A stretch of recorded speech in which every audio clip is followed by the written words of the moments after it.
Hi, I'm Brian. This is Brian Reads to You, where I'll read everything from the classics to the not so classics, poetry, music, and more. I hope you enjoy.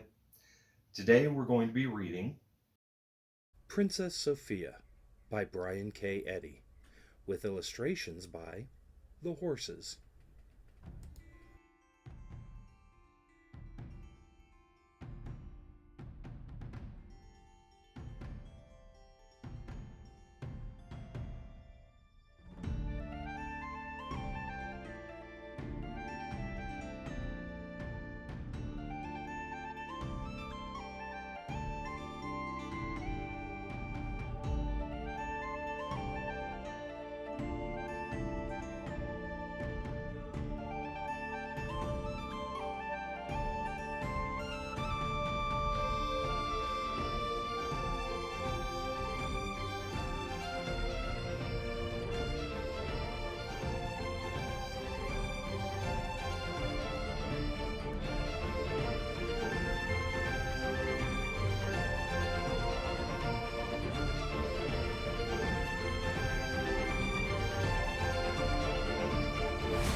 Chapter 1 The Seven Kingdoms.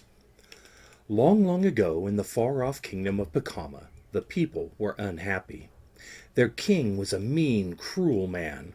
He wanted everyone to work, work, work all the time. He did not allow anyone to sing, dance, or even pinch each other on St. Patrick's Day. The name of this horrid, stinky king was Harold Nostrum, though everyone called him Hairy Nostril because he had big, bushy red hair growing out of his nose. It looked like fiery boogers were shooting out whenever he sneezed. Eventually, most of the people decided they did not want him to be their king anymore. First, they asked him to quit, but he said no way and threw them out of the palace.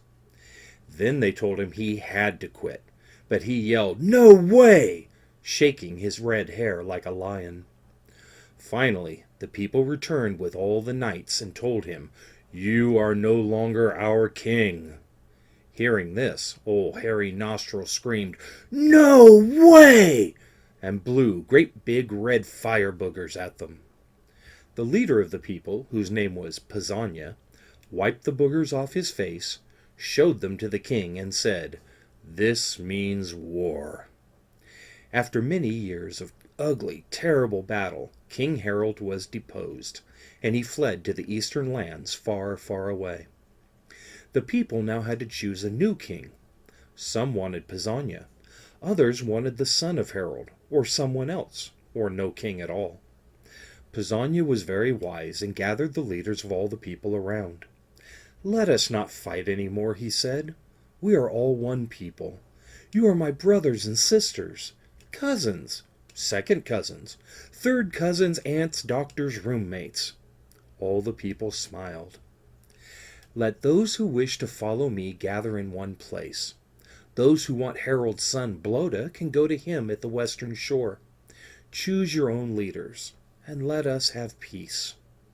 Thus, Pacomma split into 4 kingdoms: Pacomma in the north and south, Pacomma in the west, and the honoriest people went to the east to form Pacomma. But the wildest and most ferocious group rode their horses high into the central mountains, where they founded the Kingdom of Shadows. For 1,300 years, the kingdoms lived side by side. Sometimes they fought wars over boundaries or pirates or who had the most beautiful queen, but mostly they got along okay. In time, southern Pacomma gained its independence from the northern kingdom.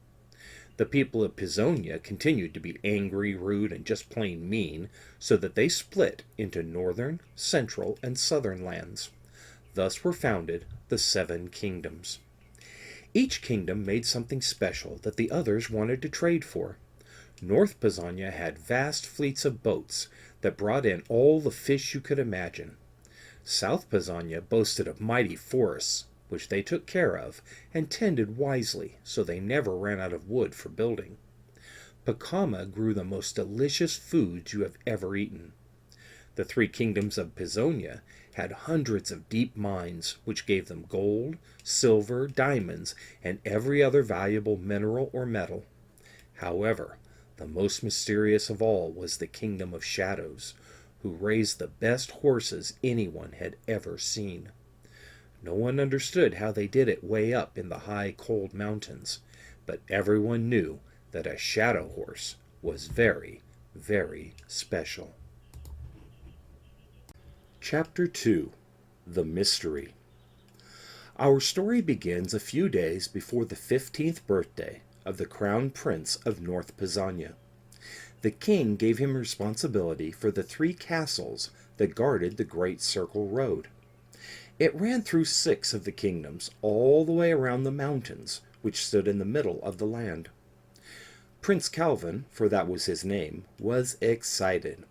Finally, he had something important to do for the kingdom. As he prepared to ride forth and inspect the castles, a troubling mystery arose. "Sir Donovan, Sir Donovan," he called to the knight who would escort him on the trip, "come look at this map." The tall, strong knight walked slowly into the palace library. On the table spread a huge map showing the entire land. In the 6 kingdoms, Calvin could find large cities, small villages, and even most of the ice cream shops. But inside the Circle Mountains, it was completely blank except the name, the Kingdom of Shadows. "Donovan, something is missing. Here is the eastern castle, where the mountains meet the border between North Pisanna and us. And way over here in the west is the second castle, next to Pacomma." He looked at his friend and asked, "Where is the third castle, the one protecting the way into the Kingdom of Shadows? I can't even find the road that leads up into the mountains." Donovan looked down with both a stern and kindly face. "Only 2 people in our entire kingdom know where that road lies, the king and myself. Now that you have command of the 3 castles, I shall show you the secret road. You must be careful, though, and be warned. It is under an enchantment, and will give you back whatever you take with you." Donovan was always saying weird things like that, and, anyway, Calvin had stopped listening after "I shall show you the secret road." Their bags packed and horses saddled, the 2 friends rode out of the wide silver gates of Castle Icthalane. Calvin was excited for the adventure and eager to go. Just as they were leaving the gardens surrounding the castle, he saw his mother carefully trimming a rose bush. It irritated him a bit when she called him over for a chat. "Yes, Mother," Calvin said as he rode up to her. "I hear you are going to inspect the castles." "Yes." "Why are you going?" she asked quietly. Calvin was very confused. "Because Father gave them to me and told me to take care of them." "So you are doing what you are told to do," she replied, still snipping away at the bush. "Of course. It is my duty as prince, and I always want to please Father." "Ah," she said suddenly, "you want to please your father. My son, do you want to inspect the castles, or do you want to go on an adventure and please your family?" Calvin thought long and hard about this. He'd never considered the real why of what he did. "Yes, Mother, I guess that really is what I want." "Good. It is always important to understand why you do things," she answered softly.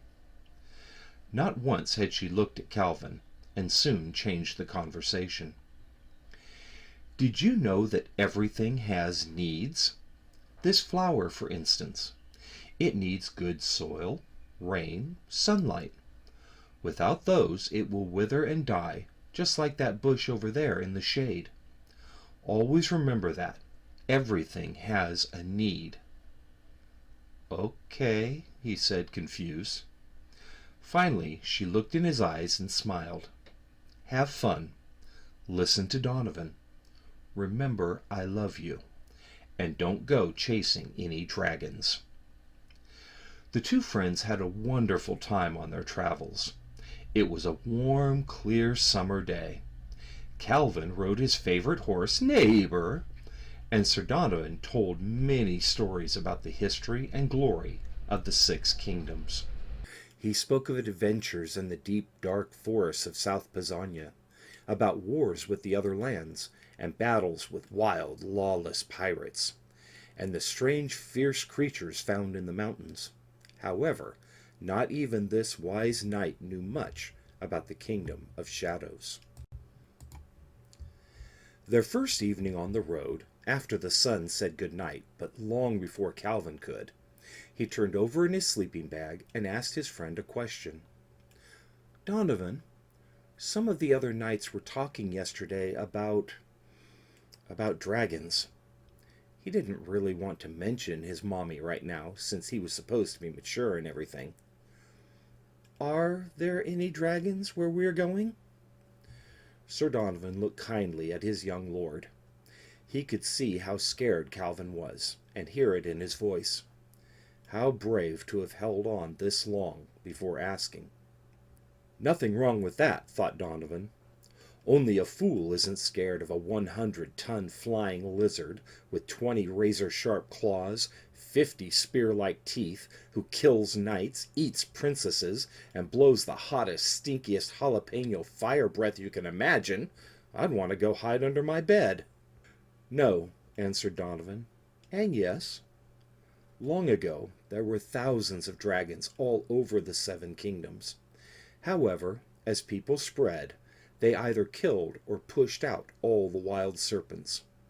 Finally, only a few hundred remained, and all of them settled high in the mountains. Wizards will sometimes go to afternoon tea in a dragon's cave, or heal them of a deadly wound.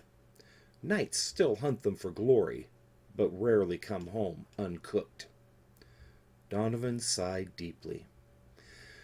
"But no one has seen a dragon up close in North Pisonia for hundreds of years."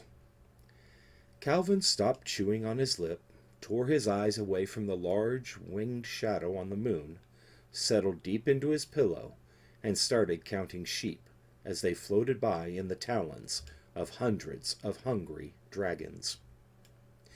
After 2 full days, they arrived at the castle Arg.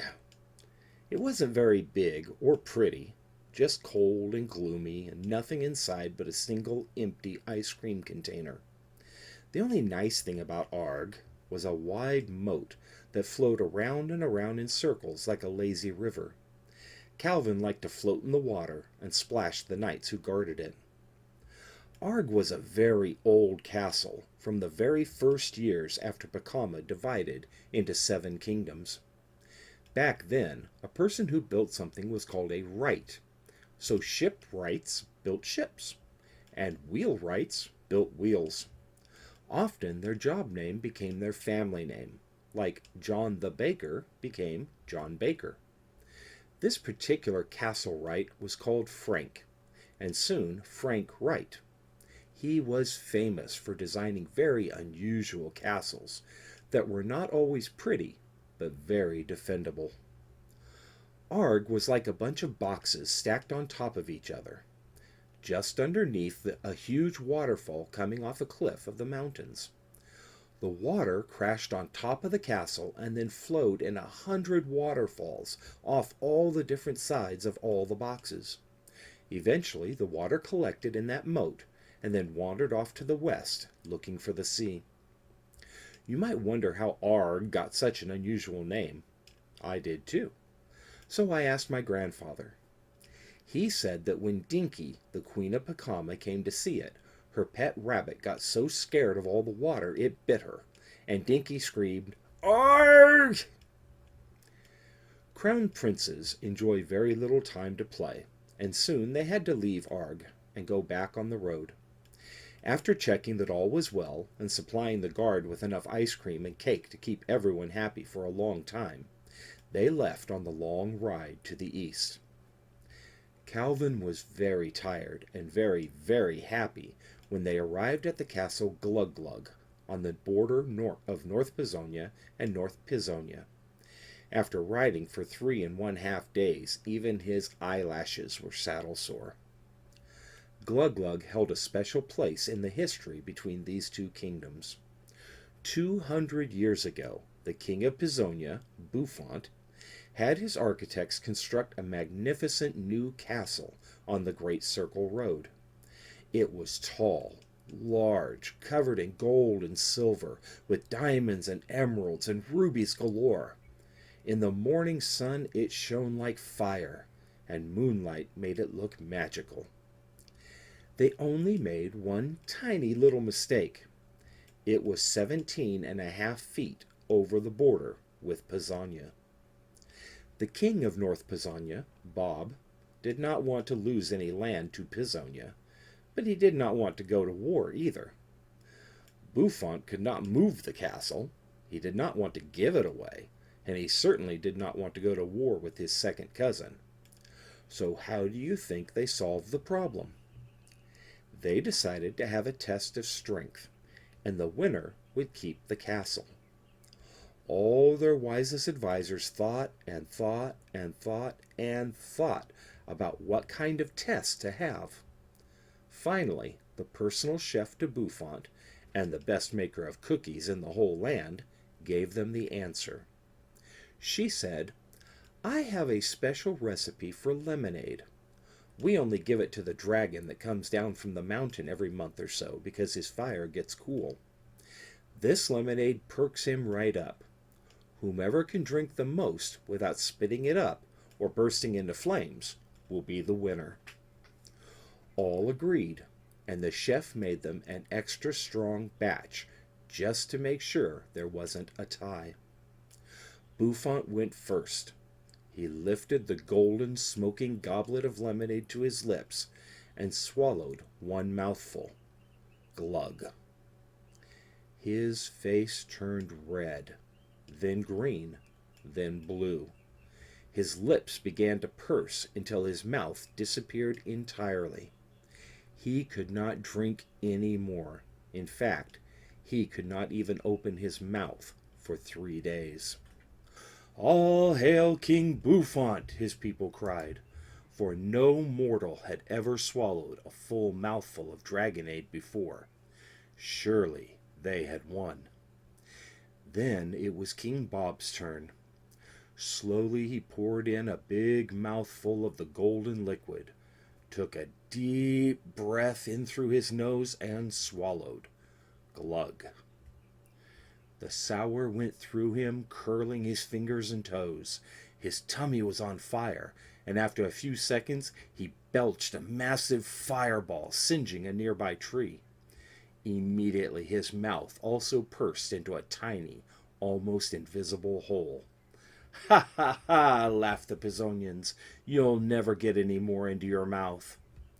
Now was the moment of truth. Bob looked at his followers, winked, and then pulled out a straw. He dipped it into the dragonade, put his tiny mouth over the straw, and drew in for all he was worth.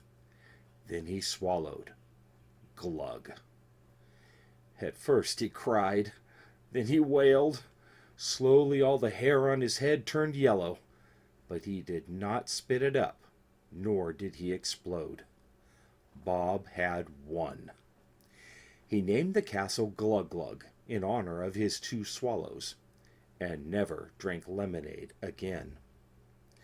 Calvin and Donovan found that the castle was safe and the guards were happy. They barely stayed 1 night at Glug Glug, just long enough for their horses to rest and for them to enjoy some amazing lemonade.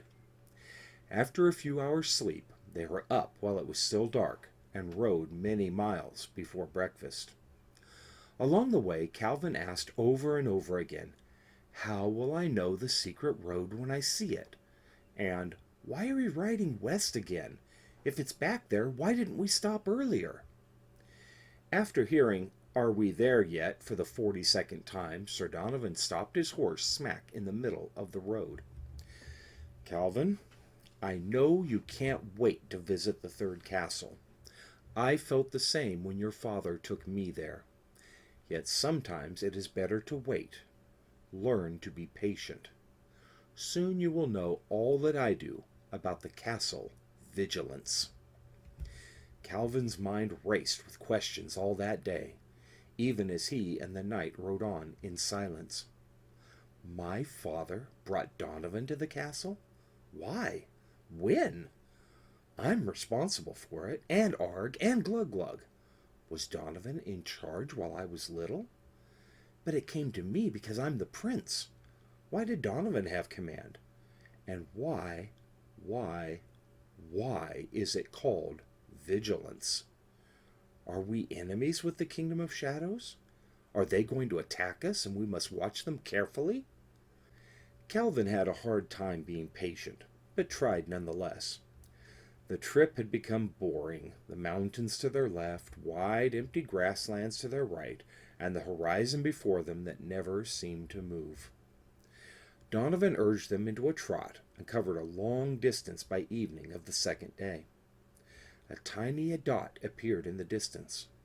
Finally, there was something to look at. The dot seemed to be moving back and forth. As it grew larger, he could see trees on the side of the road. He remembered this place as a beautiful oasis.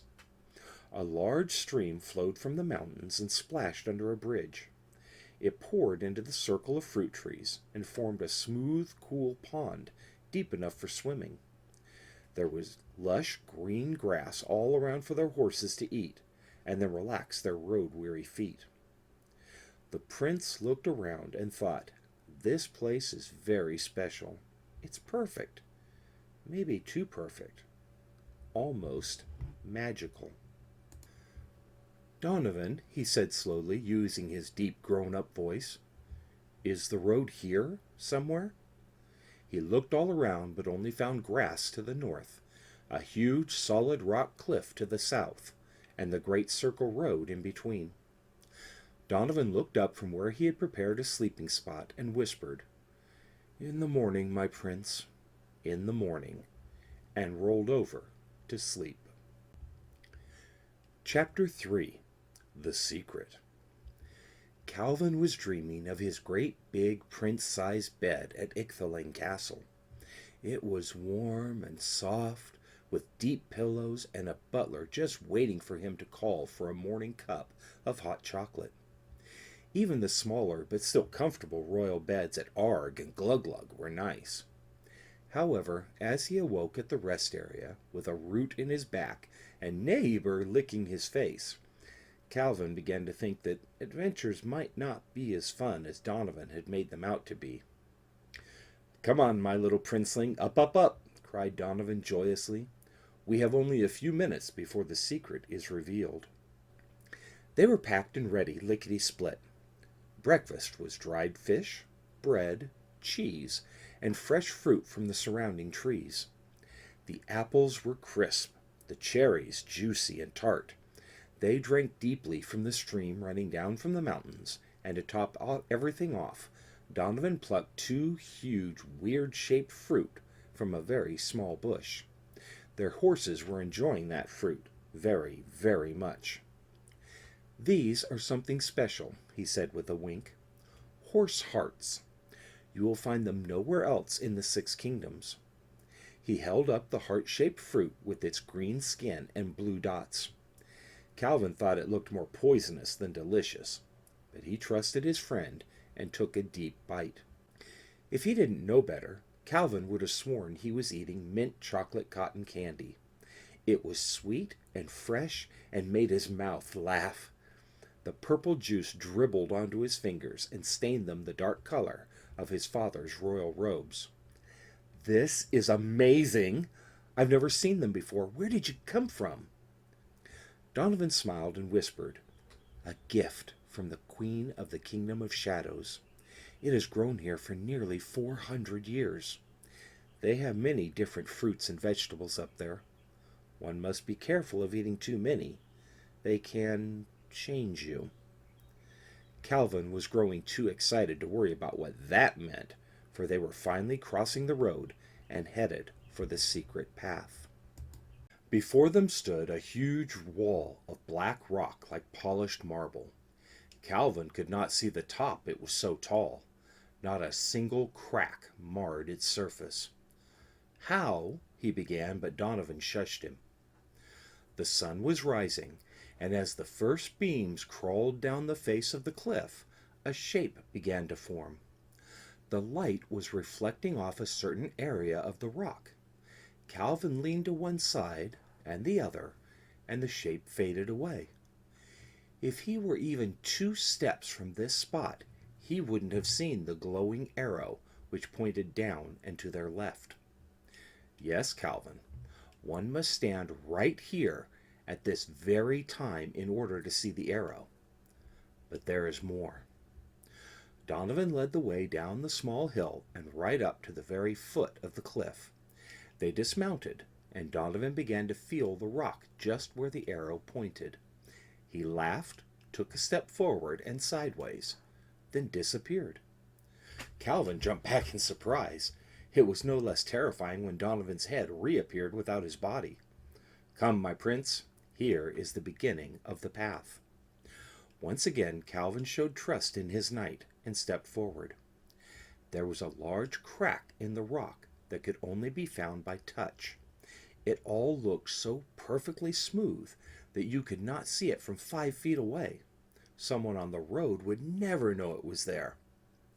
The path was so narrow with walls on each side that they could not ride, and had to lead their horses slowly up the now climbing track. It turned left and right and left again until they were almost halfway up the cliff. That is when they entered the cave. It was almost completely dark inside, except for one brilliant beam of sunlight shooting like a laser through a tiny hole above their heads. A strange plant covered the walls and roof in thick gold tendrils, red leaves, and deadly-looking spikes. "Watch and wait, Calvin. Do not touch the plant. It is called Dragon's Tail, and will kill you before I can move. From here you must do exactly what I tell you without question. This is the least dangerous part of the secret path." Calvin had no trouble agreeing to that warning. A tiny piece of him even wondered a bit if this might be too dangerous an adventure for the crown prince. After all, he thought, someone had to be the next king, right? Slowly the beam of light walked across the wall. Wherever it landed, the dragon's tail slithered and drew back, as if the light were painful to it. Finally, after several minutes, it struck a flat surface to their right. The golden plant writhed and twisted until it had completely withdrawn from the area, revealing a hidden passage. The 2 men and their horses quickly stepped through, and within seconds the opening disappeared under the now furious guardian.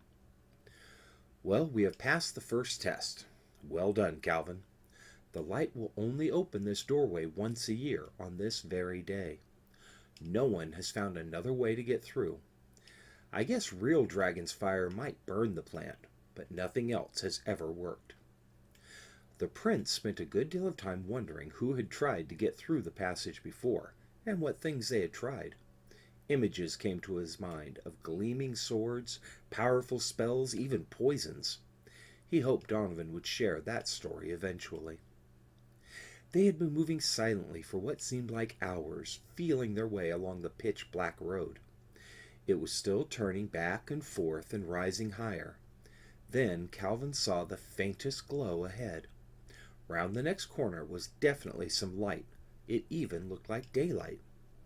They rounded the bend and suddenly found themselves on a wide path open to the sky above, and looking out over the whole of North Pisanna. It took a while for his eyes to stop blinking in the bright sun. The view was glorious. Green, yellow, and brown fields of grass stretched out in all directions. The road to Icthalane was clear to see headed north.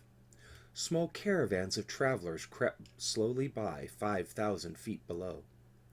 Far off in the distance, Calvin could just make out the sparkling of sunlight on the sea. He would have been quite happy to sit here all day, looking at his homeland. He'd never thought of it as beautiful before, yet right now it was more valuable to him than any amount of gold or jewels. "I believe it is time to take a long rest," announced Donovan. They spread out a cloak on the ground and rubbed their sore legs. The exercise gave Calvin a gigantic rumbly tummy. Donovan produced 2 more of the heart-shaped fruit from somewhere in his baggage, and Calvin swallowed it with delight. Almost instantly the pain melted away, and he felt more energetic than ever before, even more than on his last birthday. Even still, Donovan insisted they take a short nap, and all 4 of them settled in. Moments later, a horrible clang, clang, clang woke them up. It sounded like someone banging pots and pans together. Closer and closer it got, louder and louder it grew, until out of the shadows on the path ahead, they saw a knight of North Pisannia running down the road towards them in complete terror. "A monster!" the fleeing knight screamed. "A monster at the castle! Run! Run for your lives!"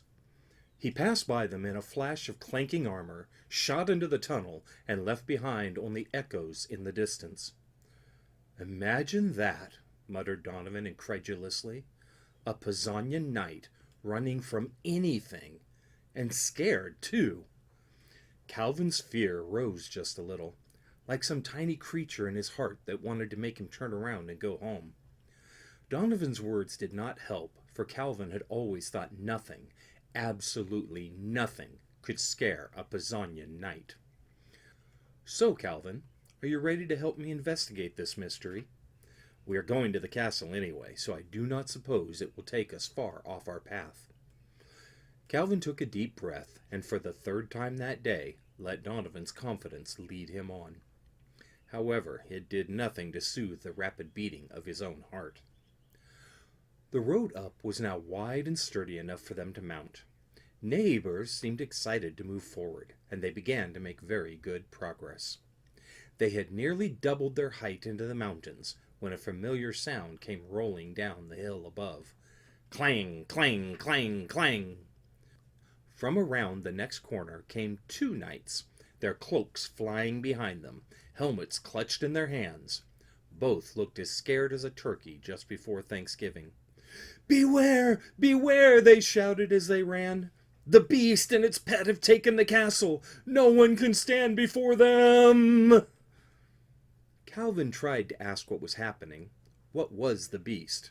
But they ran too fast and gave no answer. Donovan's only reaction was to grip the handle of his sword tightly and look up the mountain with a face of anger and determination. Their pace up the mountain seemed to slow down now. Donovan was paying very close attention to everything, as if they might be attacked any second. Calvin's fear climbed up into his throat. A cloud seemed to pass over the sun. Around them the trees drew closer together, and strange shuffling sounds could be heard from the darkness. Neighbor did not seem to have any trouble with the road, even though Calvin saw roots and sharp rocks everywhere. The wind grew chill about them. A dark form flew above them high in the clouded sky. Donovan didn't seem to notice any of these things. The knot of terror in Calvin's throat swelled, and he began to gasp for air. He needed to talk just so he could breathe. "Donovan, I've been wondering something." "Yes?" asked the knight distractedly. "You told me that only you and my father knew about this path, that he brought you up here before. Why you? Why did he bring me?" Donovan stopped his horse and looked deeply into Calvin's eyes. Perhaps now was a time for sharing secrets. "Many years ago, before you were born, your mother and father grew afraid that they might never have any children. A kingdom needs a prince. The people need to know who is going to rule next. Otherwise, someone not so good might rise up and try to seize power. No one else knows, but I am your cousin." My cousin?" Calvin spluttered. "But why didn't anyone tell me?" Donovan's hard brown eyes softened. Your father became king at the perfect age of 30. There were 11 brothers in all, Kent, 9 others, and then my father, Joseph. 9 princes in line for the throne before him. So he married not a noblewoman or even a very rich merchant's daughter. No, he chose a fisherman's girl who could sail and sing and paint. He loved my mother very much. So what happened? Asked Calvin quietly. With a sigh, Donovan answered, Oh, there were wars and accidents, illnesses. One by one, all the men who would be king died. And still your father had no child. Baird the magician told the king some evil person was making these things happen so they could take over and rule. They decided to hide me. I was still just an infant, and no one paid any attention to my father anyway. When I turned 15, the king brought me up this road and told me who I was and who I might become. He swore me to secrecy, to protect me from whomever this villain was. A few years later, I became a full knight, and you were born just after. My king asked me to give him the very great service of protecting you. I was honored and pledged my life to guard you. But you gave up your chance to be king. Didn't you want to rule? Suddenly, the thought of Donovan luring him up into the mountains, where a terrible accident might happen, filled Calvin's mind. He looked around for a way to escape, to run away, but there was a solid wall of dark forest on both sides of the path. Donovan threw back his head and laughed. Never before had Calvin seen this man so happy. He steeled his mind and shouted to himself, No! Donovan would never, could never hurt me. The terrible thought shredded and drifted away like spider webs in a strong wind. My cousin, don't you understand? I never wanted to be king. I only wanted a simple life like my mother. Now that you know my secret, I am free, free to live. Now I renew my oath to you. I will guard you throughout my days. I am your true and loyal knight. In time, you will be my king, and nothing would bring me greater joy than to see you on the throne. With newfound bravery pulsing through his heart, Calvin reached out and hugged his cousin. With joy, Donovan hugged back. Looking around, Calvin saw that the trees were not so dark now. Pleasant yellow light broke through the canopy and lit everything with a soft green glow. He didn't understand why it was so scary just moments ago, though he was awfully glad it wasn't now. The knight gave out with a loud "Hi-yah!" and began to gallop up the road. Calvin grinned and urged neighbor into a chase. Minutes later, Calvin saw in the distance a king's worst fear. 3 of his own knights, brave men he had known all his life, were running down the path screaming and throwing their armor away. The red-headed demon awaits! Turn back! Turn back! Fire and destruction and death! Turn back! 1 and 2 and 3 make 6, thought Calvin. All 6 of the knights guarding the castle have fled. We must be ready for this monster. They flew past another 2 windings of the road, which then turned hard to the right and leveled out. Before them, nestled between 2 impossibly sharp peaks, stood the Castle Vigilance. Chapter 4. Not Welcome. The black stone walls of Castle Vigilance were just as dark and mirrored as the cliff they had passed that morning. It was tall and thin like the mountain tops above them. 2 towers, one looking north and the other south, rose from the base, reaching into the clouds. A red fire glowed from the battlements over the main gate. There, a shadow, 10 foot tall, loomed between the flame and the north Pizzonians. Who are you? Boomed a deep voice from the shadow. Pine needles fell from the trees and the very rocks shook. "You are not welcome here. Go back." For someone who had been shaking in his boots just an hour before, Calvin was now possessed of a courage he could not explain. Maybe it was finding his cousin. Perhaps it came by banishing his fear earlier. Or just maybe he was ready to begin acting like a real king. He stood up in his stirrups, took a deep breath, and bellowed back, "I'll answer your insult with a question of my own. Just who are you to be standing in my castle, telling me to go away?" The shadow demon appeared surprised by his challenge. It quivered a little and seemed to shrink just a bit. Then it gave out a loud, piercing shriek that tore through the air. A second call from high above echoed in the pass. Calvin and Donovan looked up to see a jet-black dragon with fiery eyes and smoke seeping from its nostrils land heavily on the pinnacle of the north tower. It screamed again and shot a blast of reeking brimstone from its mouth toward them. Neither of the men moved an inch. They were in no danger at this distance. However, it was nice to know what they were facing. "I said, be gone," boomed the voice again. A ball of bluish flame appeared in the center of the shadow and just as quickly flew forward at incredible speed. It landed between them with a thunk and licked at the hair on their horses' fetlocks. It was a fire arrow. "You're no demon," Calvin shouted defiantly, drawing his sword. "I've faced worse against the Pacomman pirates around Shipwreck Cove. Show yourself before I introduce you," and raised his sword threateningly, "to Pisanyan steel." The shadow stepped sideways so that the bonfire now shone upon a thin, 5-foot-tall, red-headed figure.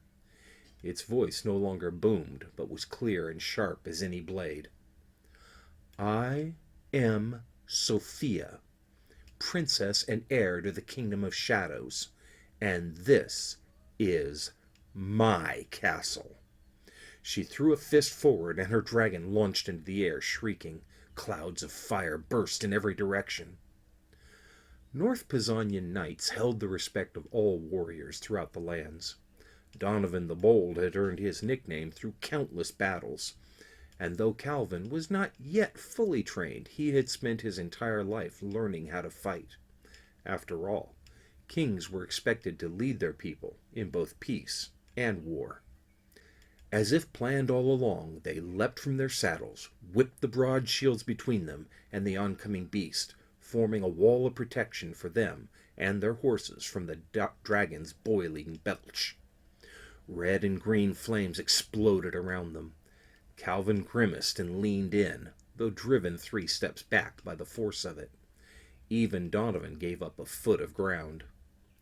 The dragon passed close over their heads and snapped at neighbors' ears. He ducked, but the valiant horse was more than just some beast to ride upon. With a furious neigh, he kicked hard upwards with his hind legs and caught the monster a terrific blow to the knee. In pain, the dragon flipped over in the air and crashed hard into a stand of oaks. They snapped under the beast's weight, and it disappeared in the shadow. The heavy sound of it rolling down the mountainside filled Calvin's heart with joy. "Now to deal with you, princess," he muttered. He and Donovan must have had the same thought as, without a word, they each grabbed their bow and quiver, faced the castle, and advanced in wide, separate paths. Sophia could not shoot at them both now, and for a moment she wasn't sure which of them was the more dangerous target. Donovan had the longer range, but Calvin was far more accurate. The knight stopped short and began to drop arrows all around the princess. She easily knocked aside any close ones with her own wooden shield, but it kept her busy long enough for Calvin to rush in under the very shadow of the walls. Once he was out of her sight, Calvin was able to prepare his most potent weapon. He pulled a large glass ball from his bag, about the size of an orange, and yanked out the stopper. Inside was a pink liquid that smelled a bit like asparagus. Into this he poured a red powder from a vial on his belt. Instantly they began to boil and smoke. Calvin shoved the cork back into the bottle's neck, counted to 6, and then threw it as hard as he could, way, way, way up, and on to the battlements next to Sophia. The bottle crashed against the wall near her head and exploded. A huge cloud of silvery blue smoke covered her in a second and rolled out over the edge of the battlements. Then came the smell. Imagine wearing the same pair of socks during the hottest part of the summer for a whole week without washing them. Then use those socks to wipe up a rotten egg. After it dries, add some sour milk that has sat out in the sun, and finally let your dirty, drooly dog play with them for a while. You would want to wear those socks again, rather than breathe in Calvin's stinky smoke bomb. He tried to run. Honestly, he did. However, even knowing what was about to happen, Calvin couldn't keep out of the stench. His lungs felt like they were on fire. His eyes popped out of his head. The hair in his nose curled up into tiny ringlets. Finally, he emerged from the gas, coughing and spluttering. He could hardly see for the tears in his eyes. Donovan was riding toward him with Neighbor in tow. Calvin scrambled as best he could onto his faithful horse's back, and they moved far enough away to be safe from the noxious vapors. "That's probably done her what for," said Donovan, with an odd smile on his face. I hope so," wheezed Calvin. "Imagine her claiming my castle, princess or not. I bet she isn't." Just then came a mighty rushing wind from above, driving the smoke up and away from them. It rose, thinned, and disappeared. The forgotten dragon let them know he wasn't finished with this battle. It looped once in the air and then dropped like a missile toward them. "Time to go," bellowed Donovan, and turned his horse quickly. Calvin needed a few seconds to understand that they were now in retreat. Why were they running? However, a fearsome dragon bearing down gave him more than enough reason to follow the knight. They didn't stop until 4 turns of the road and several miles lay between them and the castle. Calvin trotted up to Donovan, breathless from the hard gallop and still feeling the effects of his own smoke grenade. He looked at his cousin in amazement. The knight was laughing. "Donovan, what is so funny? We've got to go back. We can't let this shame happen. We are knights of North Pisonia." Between chuckles, Donovan managed to blurt out, "Because that is about how it has happened every year since your father brought me up here. Oh, the dragon is new. That was a surprise. Understand, my prince, North Pisonia has been chased away from the castle vigilance every summer solstice for years uncounted." Calvin was beyond himself in outrage. But she's just a girl." Chapter 5. A Clever Plan. It was a very long, quiet ride back to their home in North Pisonia. For once, Donovan had no idea how to help the young prince. Riding, shooting, sword, and spear, all these were easy for him to teach. However, words were not his strength, and for the first time in his life, Donovan felt helpless. For Calvin, this was the most embarrassing day ever. It started so grand. The greatest warrior he had ever known turned out to be his own cousin. They faced a dragon, adventured the secret of castle vigilance, and then a girl, younger than himself, bested them. A girl. True, she did have a dragon, and she was in the castle, which is always an advantage. But still. Then Donovan called retreat, just as they were about to win. And what was all this about North Pisonia being chased away like this for years, centuries even? The shame was too much to bear.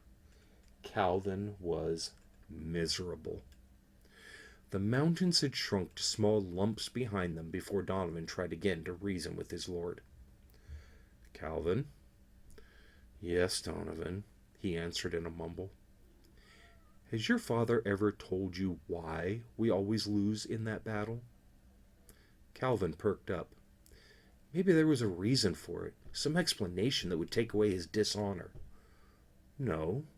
What did he tell you?" "It is a royal secret, only passed on to the heir of North Pisannia. Over time, most of the details were forgotten. All we know is that the Kingdom of Shadows and we built the castle together. The great Pisannia himself designed it, and the ruler of Shadows gave of their best materials and workmen. They planned a great celebration for the longest day of summer, the solstice. However, the Shadow Kingdom claims that when the day came, Pisannia betrayed them. We deny it, of course, but who can say the truth after so many years? Ever since, we have sent an envoy. Sometimes we have gone in peace, trying to make amends. Sometimes in war to enforce our claim to the castle. Every year we are rebuffed. The only order given by our king, always given, is to do no harm to any person from the Kingdom of Shadows. If we cannot fight to win, then we will certainly lose. 1,300 years later, it has become a bit of a joke. We go up and claim the castle. They shoot one arrow at our feet. We run away. Everyone has a good laugh until the next year." "I don't know, Donovan. That's pretty dumb. I think Princess Sophia really means it." "Yes, fire arrows and a live dragon haven't been part of our little play for a long, long time. Perhaps you got under her skin a little?" "I hope so," said Calvin defiantly. "Not allowed to hurt her?" he asked with a sideways glance. "Nope," Donovan answered flatly. The prince screwed up his face into a scowl that would frighten even a dragon. "I'll take that castle, and I don't have to hurt her. I just need a clever plan." Calvin felt much better all the rest of that day. He was going to show that snotty girl who really owned that castle, and he had a whole year to do it. During July, Calvin swam in the sea, sailed his boat, and plotted against Princess Sophia. In August, he made a treaty with North Pisannia, fought ruthless pirates, and plotted against Princess Sophia. September and October saw him overseeing the harvests, laying in food for his kingdom, riding neighbor to check on the other castles, and plotting against Princess Sophia. During the dark winter months of November, December, and January, he set aside all the unimportant matters of the kingdom so he could concentrate on plotting against Princess Sophia. With the spring sunshine, he threw open the doors to his castle and invited all the people to enjoy a grand party, which he skipped so he could plot against Princess Sophia.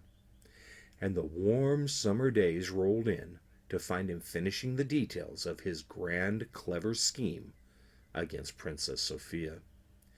This was going to be the most brilliant plan ever, and she would be sorry for standing against the crown prince of North Pisannia.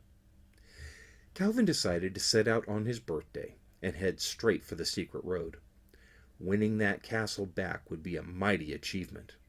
However, despite the many adventures in his past, he thought it might be a good idea to ask advice of the two smartest people he knew, especially since, this time, he would be going alone. Baird the magician hobbled into view, leaning heavily on his staff. "Baird, are you finally getting too old to serve?" Calvin asked jokingly. Nobody in the kingdom knew how old Baird really was, only that he remembered the king, before Calvin's father, King Kent. "Nay, my lord, I twisted a knee some time back. I will be whole soon enough." The old man clapped his hands together, rubbed them merrily, and asked, "What can I do for you, my liege?"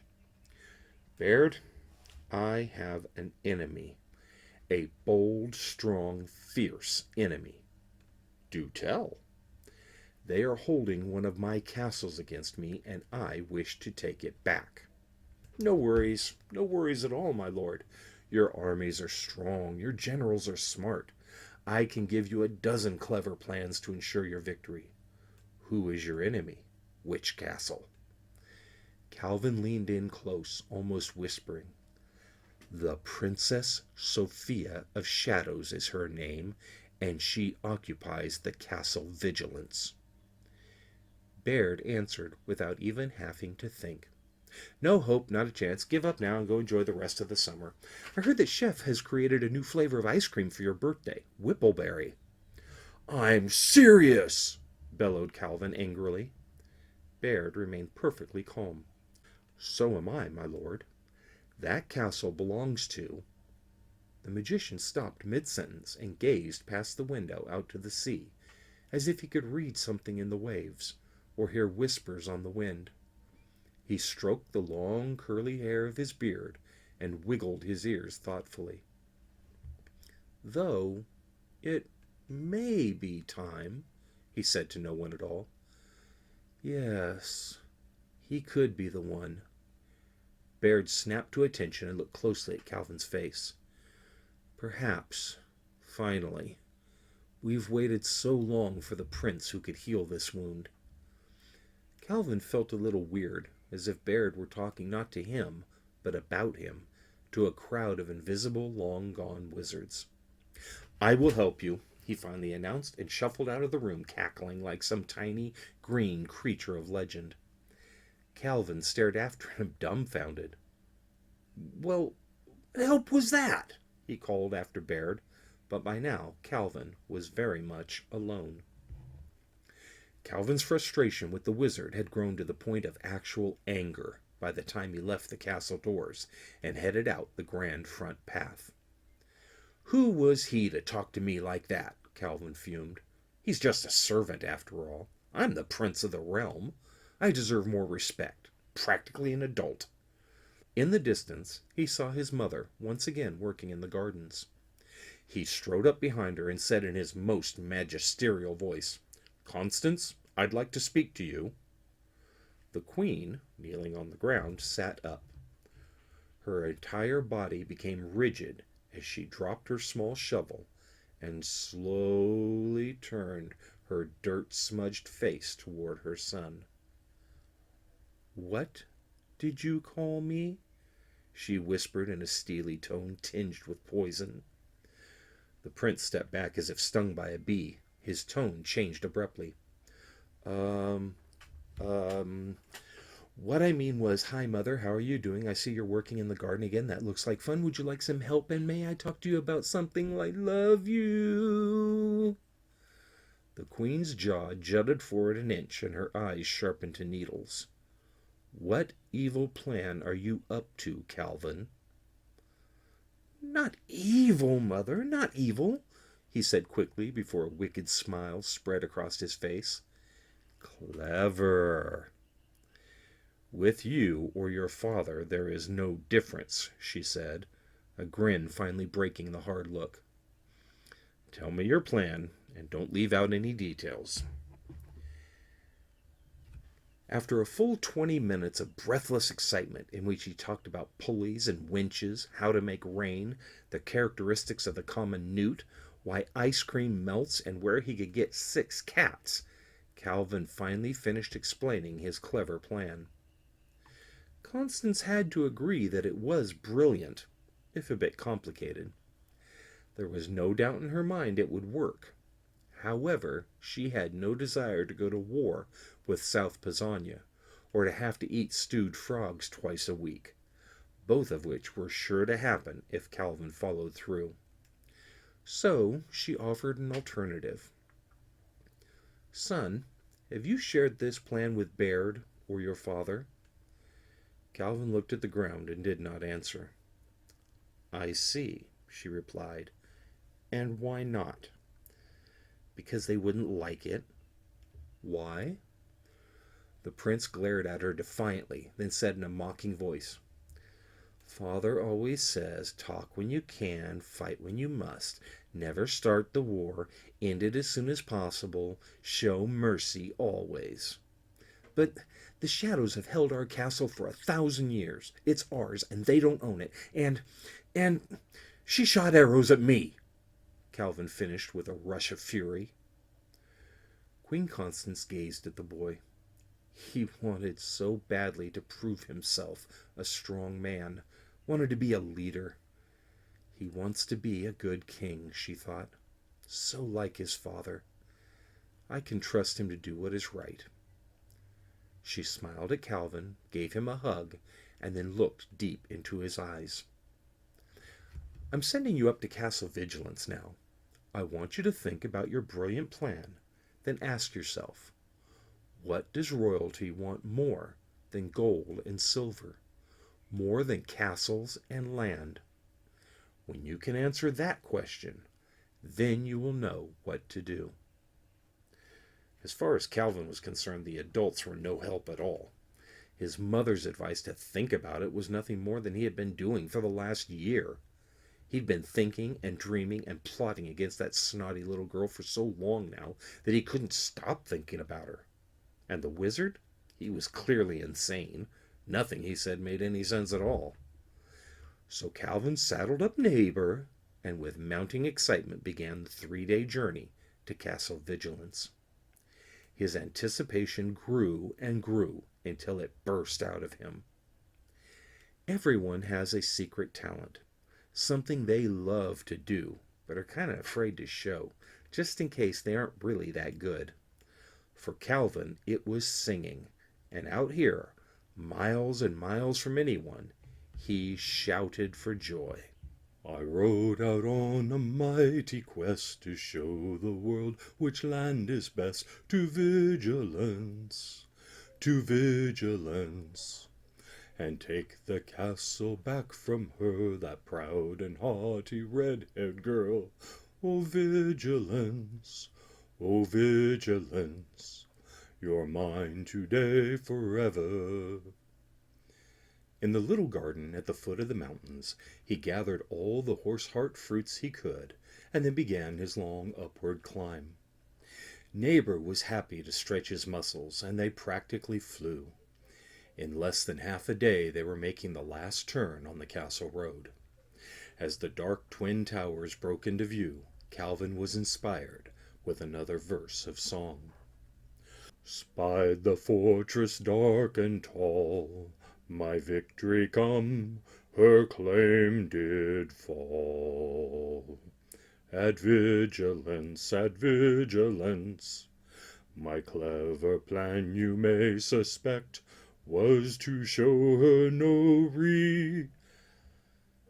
Calvin threw his head back, sighed heavily, and drooped in his saddle. All thoughts of victory and glory fled. His mother had done it again. Destroyed his clever plot by making him think. She was right. He knew how the verse had to end. He knew what he had to do about the castle. And he didn't like either truth. Not one bit. Chapter 6. A Castle for Two. The dejected prince let down his cage of cats, poured out the essence of newt, ripped up the letter to Bubby, king of South Pisannia, and steeled himself to do the horrible, shameful, embarrassing task that must be done. Neighbor remembered all too well what had happened last time they were here, and did not want to move any closer. Nevertheless, he obeyed Calvin and started forward at a brisk walk. They were no more than 100 paces from the castle when an expected fire arrow landed at their feet with a thunk. "Who are you?" boomed a deep voice from the shadows. Pine needles fell from the trees, and the very rocks shook. "You are not welcome here. Go back." Calvin dismounted carefully. He gazed at the castle before walking over to the arrow still alight in the soft dirt. He drew it from the ground and blew the flames out before dropping it lightly into his own quiver. He then moved to just 50 paces and called back, "Hail, Sophia the Brave, Princess of Shadows, heir to the throne, Horsemaster, Archer Supreme, Dragon Tamer, rightful owner of Castle Vigilance." He almost choked. "Your Highness, I am Calvin, Prince of North Pisania. May I approach and speak with you?" Surely this idea of his mother's would work. He had acknowledged her royal status, praised her skill, gave up all claim to the castle. He had deliberately moved so close that even a poor marksman could have dropped a feathered shaft through him. In other words, he had shown her all the respect and honor due to royalty. The only question was, would she respond or kill him where he stood? The answering silence was deafening. Calvin could feel it pounding in his ears. He waited a full minute before taking 3 steps forward. Nothing happened. Calvin maintained his composure. He stood back straight, shoulders wide, and eyes firmly on the balcony above the gate where Sophia had challenged him before. After all, Calvin was a prince and heir to his kingdom as well. There was no reason for him to grovel. Then an idea struck him. The prince strode forward deliberately until he was under the very shadow of the castle walls. He then removed the bag from his shoulder, lifted out 3 of the horse hearts, and clicked his tongue. Neighbor trotted up quickly and nuzzled Calvin's cheek before happily biting into one of the fruit. "Sophia," he said calmly, "I have brought a gift for you and your noble steed. Horse hearts from the very tree your ancestor presented to mine so many centuries ago. We have cherished and nurtured that symbol of peace, in the hope our lands might once again be friends." He lifted the fruit out as if she were standing directly in front of him. A loud neigh of unmistakable delight sounded from one corner of the castle, followed closely by the most magnificent mare Calvin had ever seen. She was silvery gray with huge, intelligent eyes. From the sense of joy about her, one would think she could dance a jig, jump over the moon, and run forever. The mare pranced up to Calvin without a fear, a shower of glistening sparks trailing behind. Up close, she was perfection. In a trance, he reached out to scratch her nose, but fast as lightning she lifted it up and popped the bottom of his hand. One of the horse hearts flew into the air, and she caught it in her mouth effortlessly. Then, snickering loudly, she danced sideways up to Neighbor and greeted him as a long-lost friend. From the dark castle doorway, Sophia proudly moved into the light. The last year had transformed her from a proud little girl into a proud and haughty young woman. Calvin was mesmerized. Her long, bright red hair was still in a tight braid down her back. The strong bow was hanging from her shoulder and quiver within reach. On her left forearm was a round wooden shield perfect for fighting on horseback. In her left hand was a long, frightfully sharp dagger of purest steel. Sophia strode directly up to Calvin and set the tip of her weapon into his throat. "If you ever insult my companion again, they will be the last words you speak." Credit Calvin's bravery that he did not even flinch. However, his deeply bruised pride and self-control were sorely tested. There were many, many things he wanted to say, none of which were wise when an angry woman had a knife. "I have always understood," he replied without showing any of the very real concern he felt at that moment, that the Shadow Kingdom valued bravery and honesty. I have offered you both." Sophia's dagger moved back an inch. He continued, a bit more forcefully. "Is it your people's justice to condemn the stranger for not knowing your ways? I do not know what companion you speak of, but I have certainly offered no insult. Why then do you threaten?"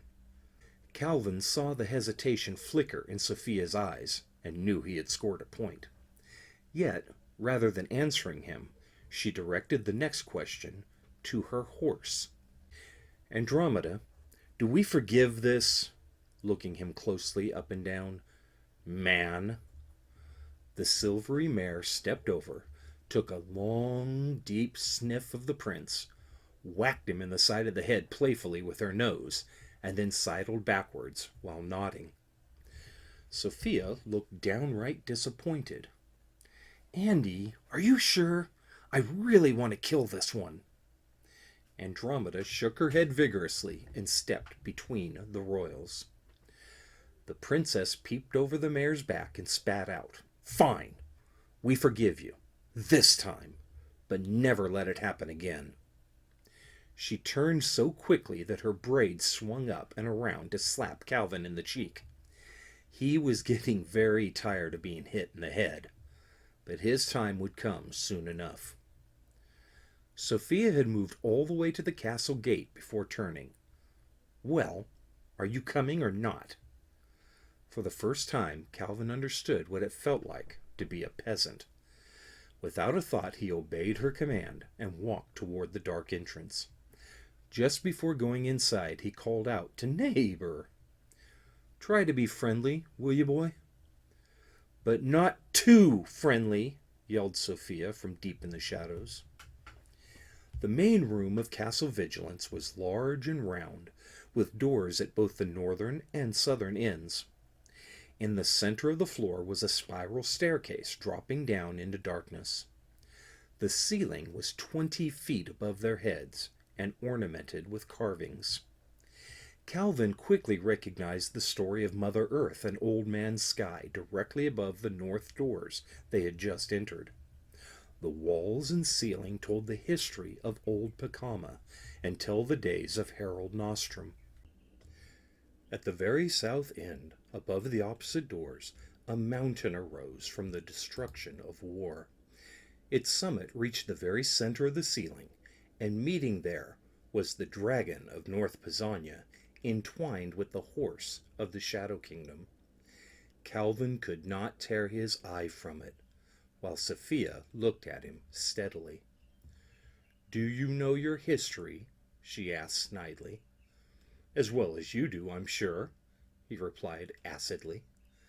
"Then tell me why the dragon and the horse meet at the mountaintop." "Because our peoples built this castle together." "And why do we fight over it now?" she asked angrily. Calvin looked straight into her eyes and without a hint of shame said, "Some say that Pisannia betrayed your king, but—" "Not a king!" she hissed furiously. "My land has never been ruled by a king, and never shall.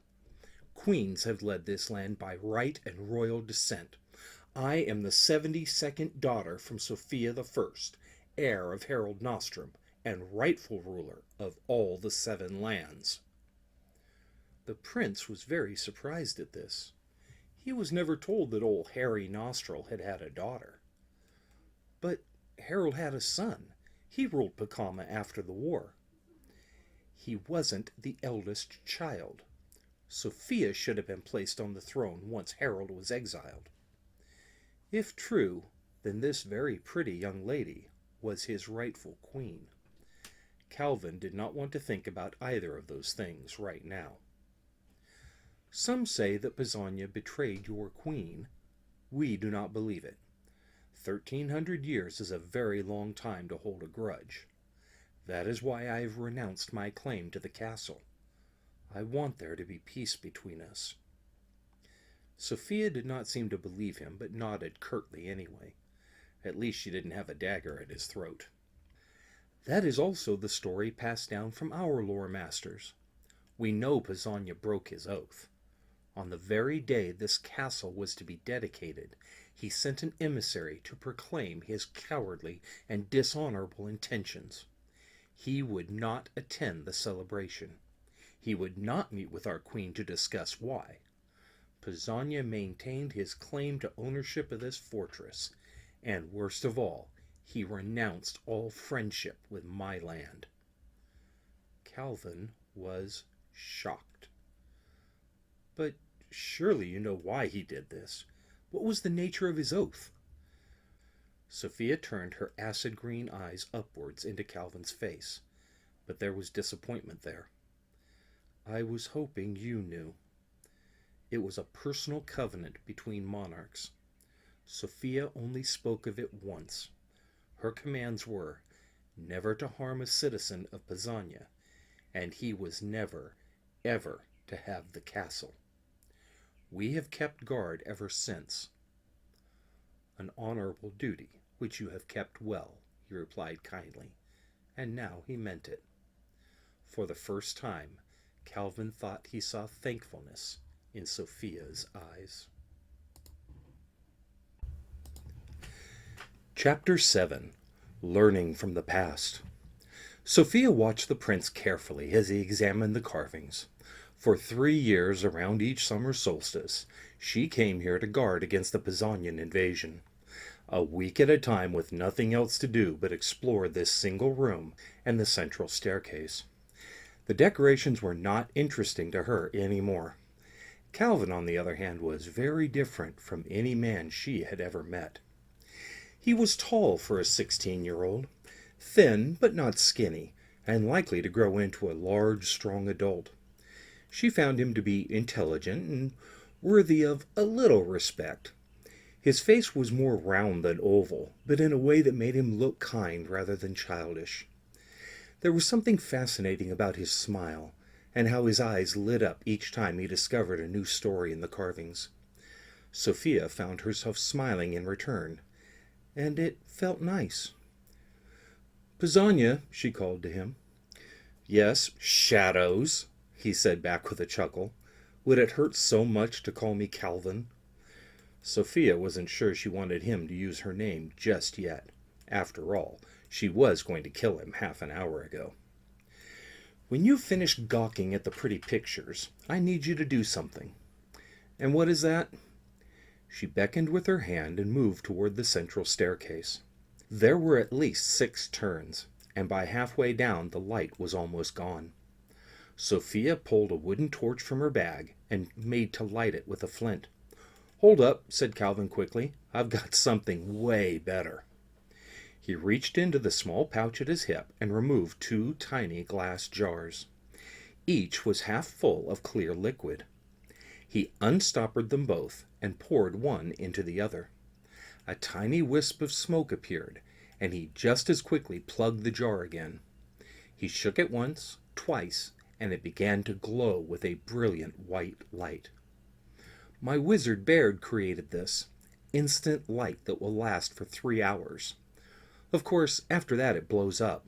"What do you mean, blows up?" she asked angrily. "Well, it is a bomb. The thing just happens to glow. If I threw it right now, it would explode, but left in the jar, you get about 3 hours, like I said." "And how do you know when your 3 hours are up?" she asked, still not happy about their light source. "Easy. It turns red and fades.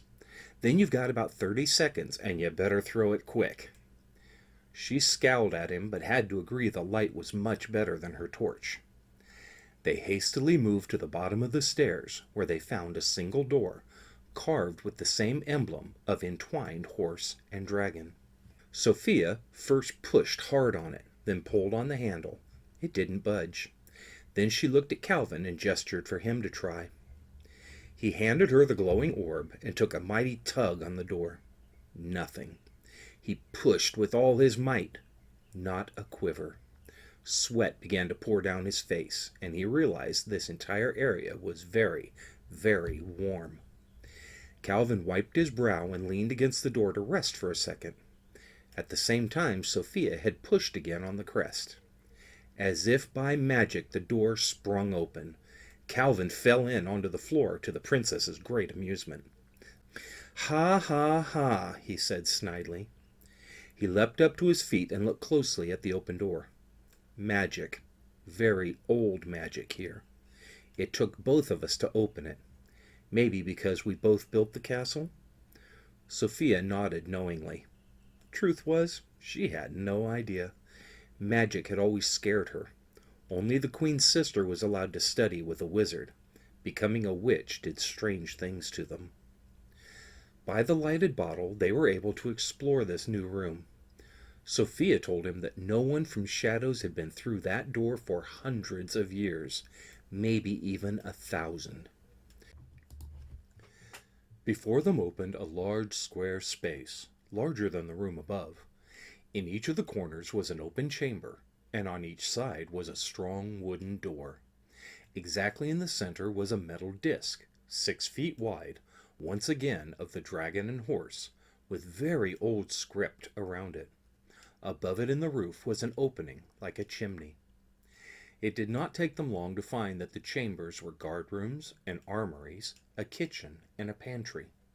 Thankfully, there were no bodies left behind, but there were plenty of weapons, all their pots and pans, even a very, very, very old and dry loaf of bread. The door across from them on the eastern wall would not open no matter what they did, alone or together. The north and south doors likewise would not open. All the excitement of getting into this room evaporated when they realized it was a dead end. "So now what, your highness?" Calvin asked her in a playful but not unkind voice. "Are you sure we looked everywhere?" she said. He shrugged and turned to examine the crest in the floor. Sophia walked back to the southern end of the room. This door had no marks on it of any kind. If it was closed by magic, how was she ever to figure it out? This one in particular was important to her, as she hoped it would lead to the southern tower. Her whole life she dreamed of looking out over the land from that tower. Now she was so close and couldn't reach it. Sophia looked over to the crest, back to the door, then to the floor again. There, in the ancient writing of her people, was their battle cry, "Vi reder for ere oxir." She muttered them to herself, but the moment her words fell, the northern door sprang open. They shared a look of happy surprise, and then both moved eagerly for the new portal. Inside, they found a very tightly spiraling staircase that actually moved to the left as it climbed. After a while, they were greeted with little shafts of light coming from tiny spy holes in the wall, which allowed them to look out to the north. To Sophia's frustration, they could see Andromeda and Neighbor romping happily about the grounds. She reminded herself to have a talk with Andy about being too friendly with a male too quickly. On and on they rose, and now the peepholes were on 3 sides. "We must have reached the base of the tower," Sophia said wisely. "I thought so too," replied Calvin. "These holes would let a guard look out north, east, and west without being seen themselves. Pretty clever design." Sophia nodded. Her people did not have much use for castles and strong places.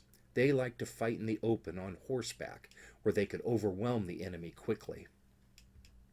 Soon the stairs opened onto a wide circular landing. It was obviously the lowest level of the tower, as they could see from the large windows. Under each opening was a small platform or flet, and a complex system of ladders and bridges connecting them to each other, and to the large staircase that ran upwards along the inner wall. Defensively, it was brilliant. Archers could move quickly from one window to the next no matter where their enemy were outside. On the walls were 100 exquisite bows and countless arrows, all within easy reach. Calvin noted in particular the large stone pillar that rose from the center of the floor and through the ceiling. He was beginning to recognize Pisanya's way of hiding important things, and suspected that this was more than it seemed. The explorers moved past the archer room up into a space with scorch marks all over one side. There had obviously been huge, intensely hot fires here on many occasions. Before Calvin could puzzle it out, Sophia spoke. "Boiling oil," she said angrily. "Castles often pour boiling hot oil down on our horses to drive us back. It is a terrible thing." Calvin recognized the room now. He had seen one like it in every castle. He led her up to the next room, where they found almost nothing. There were no weapons, no chairs, no tables. The only features were the stone pillar in the center, and on it 2 sets of carvings. In each of the directions, north, south, east, and west, was a very large and ornate letter, and underneath the N read the message, "We shall guard with all our might, through the endless days and nights. Our vigilance shall never die, for Pacomma, our friend and true ally." Finally it dawned on Calvin. Soldiers from the Shadow Kingdom were here. That's why the door opened for your battle cry. You watched over Pacomma to protect us. I'll bet the South Tower is the same, for us to guard your lands. They took one more quick look, but found nothing interesting. There were no trapdoors or hidden passages. Together they moved quickly down the stairs and back to the square guardroom. They approached the south door, and Sophia asked, "Calvin, what does it say there around your dragon?" while pointing to the crest in the floor. "That's our royal motto, Draconis, sapiens in amicitia, hostibus ferox." Sophia had never heard such an ugly language before. "What does that mean?" "The dragon, wise in friendship, ferocious to enemies," he answered. "What does yours mean? It sounded like music." "We ride for honor and victory," she said proudly. "Honor and victory are good," he said, nodding. "Wisdom to your friends and fierceness to your enemies isn't bad either," she conceded. For the first time they shared a smile. It would not be the last. As before, speaking the motto magically opened the door.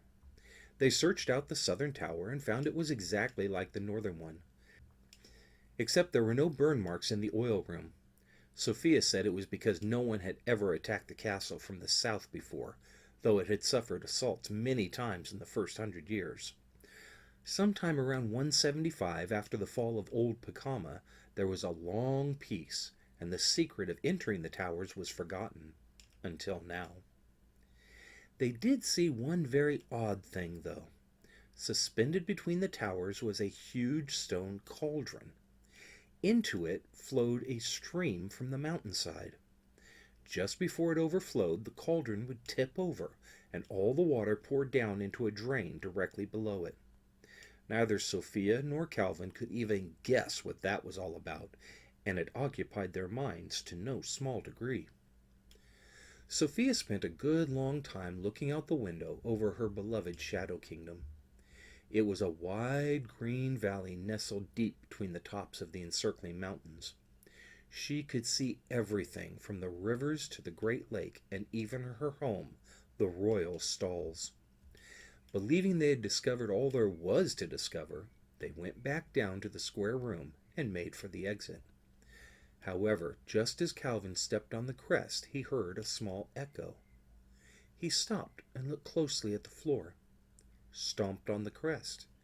Then he rushed to the armory chamber and pulled 2 spears.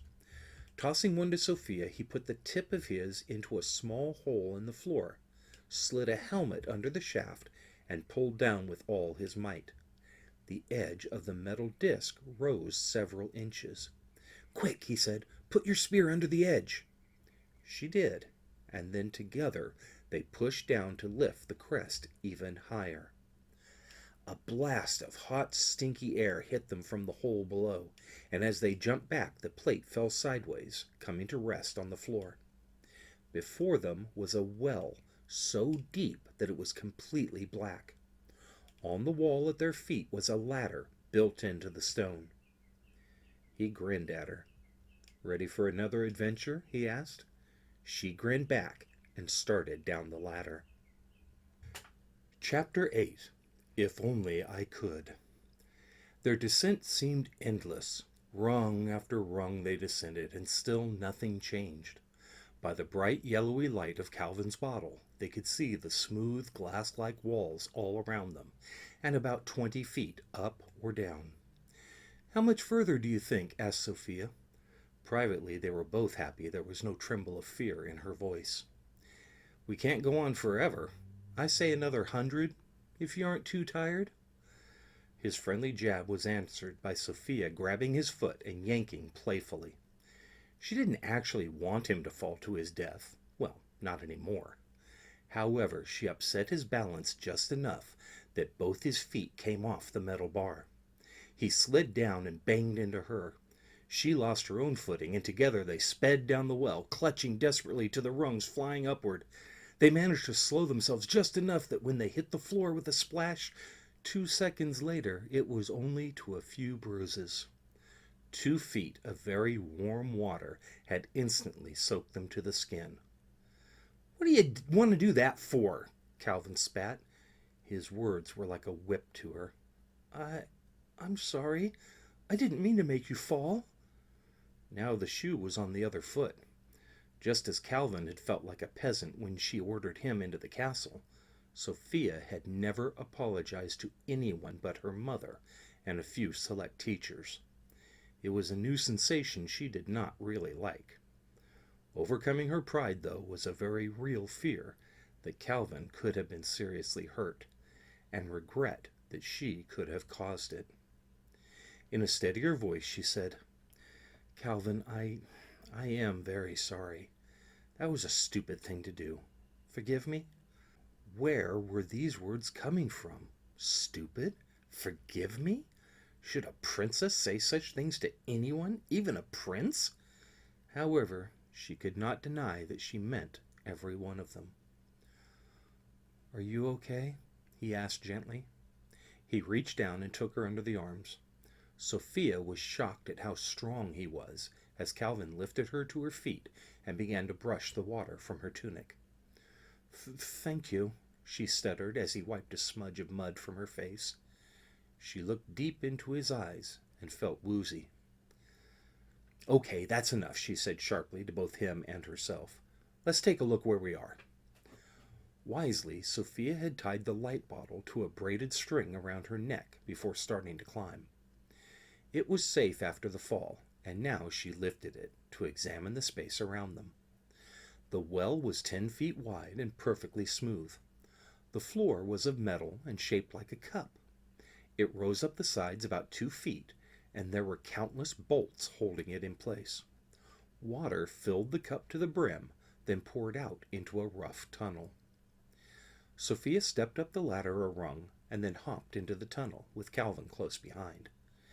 They had not gone far before other branches split off in every direction. The prince pulled up short and began to think aloud. "We're going to get lost down here for sure. I don't have any string long enough. Maybe we could—" "Horse hearts," said Sophia calmly. "Do you still have one?" "Yeah, I still have a couple. Why?" He fished one of the juicy fruit from his bag and handed it to Sophia. "I used to draw on the walls with these," she said.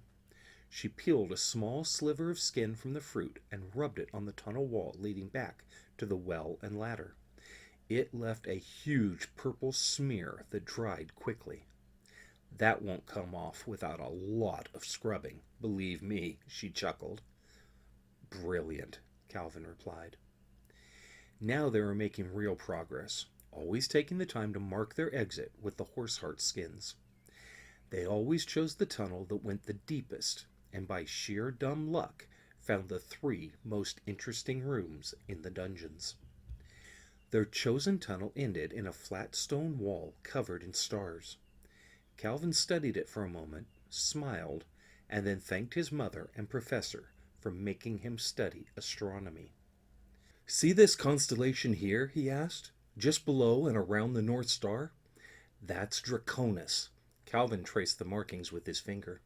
"Here is his tail, body, head, and right here," he pushed on one particular star, "is his magical red eye.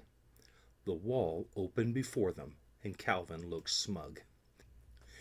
Magicians, wizards, sorcerers, magic people, they all reverenced the dragon. Or you got lucky, snarked Sophia as she walked past him. Or I got lucky, he whispered to himself. Inside the large chamber were all the trappings of a wizard's haunt. Calvin recognized many of the items and potions from Baird's room back in Ictholane. They poked around carefully for a while. One never really knows what is safe and what isn't in a magician's chamber. Usually best to look but not touch. They were about to move along the tunnel further down when Sophia stopped them. "Did you hear that?" she asked. "Nope," Calvin answered without caring. "I heard a voice." He laughed. "You're crazy." "You're stupid," she shot angrily. Calvin looked a bit sad. He wasn't a genius, but no one likes to be called stupid. Sophia saw her friend hurt and leaned over sideways to get into his sight. "I know you're not stupid," she said. "I'm sorry." He nodded and then asked, "So where did you hear that voice?" Sophia pointed to a dark corner of the room and raised the orange-colored light bottle. Before them was a solid wooden door covered in magical signs, with a small ear trumpet fastened to pass through. She moved forward and listened at the brass fixture. Inside she could hear a voice chanting words in a language she did not understand. It would speak once and then echo inside countless times before speaking again. Something about it scared her more than the normal dislike for magic. "I don't like this room, Calvin. Let's move on. There's something evil there." Brave though he was, Calvin didn't exactly want to go searching for magical evil, so he agreed quickly. They practically ran across the chamber and down the further tunnel. After a dozen twists and turns, they stepped into view of a golden mountain. Opening from the tunnel was a cave so tall the roof was lost in darkness. They could see only the vaguest shapes of the walls. In the center was gold in all its forms, piled as if dumped from a monstrous bag. 100 feet high or more, it filled the space and flooded over the entire floor. Sophia thought her entire castle could fit inside. Calvin knew his father's largest warship could. This was more wealth than either of them had ever imagined. Sophia looked to the side and, using her flint and steel, lit a torch hanging on the wall. Magically, all the hundreds of torches throughout the room lit and gave off a flickering red light. Now they could see the vastness of treasure clearly, and it was 10 times larger than they had thought. This was more wealth than 1,000 kings could spend in 1,000 lifetimes. "My father would say this was nothing but an excuse for war," said Calvin. "My mother would bury it and never tell a soul." Deep down, they were both feeling the crazed effects of limitless gold. He looked over the hoard, then reached down and picked up a small book emblazoned with jewels and golden script. Calvin could not believe it. The title was in his own ancient language. He flipped it open and stared. Sophia looked at him in confusion. "What?" she asked quietly. "I know why Pacomma broke his oath." "What?" she screamed. "Why?" "You couldn't read the inscription up in the south tower. I could. I did not want to believe what it said. This book is from Pacomma to your Queen Sophia the First. It explains everything. Where the north tower spoke of guarding an ally, the Pacomma tower said this: We shall guard with all our might through the endless days and nights the only treasure I have known, Sophia the Queen, my love, my own." Calvin lowered his eyes to the book and read aloud. "Sophia, I have loved you since the day we met. I wanted to marry you, to be your king, and you my queen. Together we could have brought peace and healing to all of old Pacomma, brought all our peoples together again. I know that was also your wish. I also know that you desire to rule, as was your right. But the people no longer trust the House of Nostrum. They have chosen new leaders. You would rule by consent or by force. I do not share your desire for continued war. You cannot love both me and a crown taken by the sword. I cannot marry you. If the day comes when you would choose me, I will be waiting. Until then, my love is forever. They stared at each other for a long time. Neither knew what to say. It was all so complicated. Sophia the First and Pisania loved each other. She wanted to conquer all the lands and rule like her father. He didn't think that was right. He could not marry her when she wanted something so wrong. It was sad and tragic. Then Sophia whispered, just to break the silence, "You know what this room is, don't you? It's a dragon's keep." "No, it's not," he replied, thankful to talk about anything other than love and broken vows. "Yes, it is," she insisted.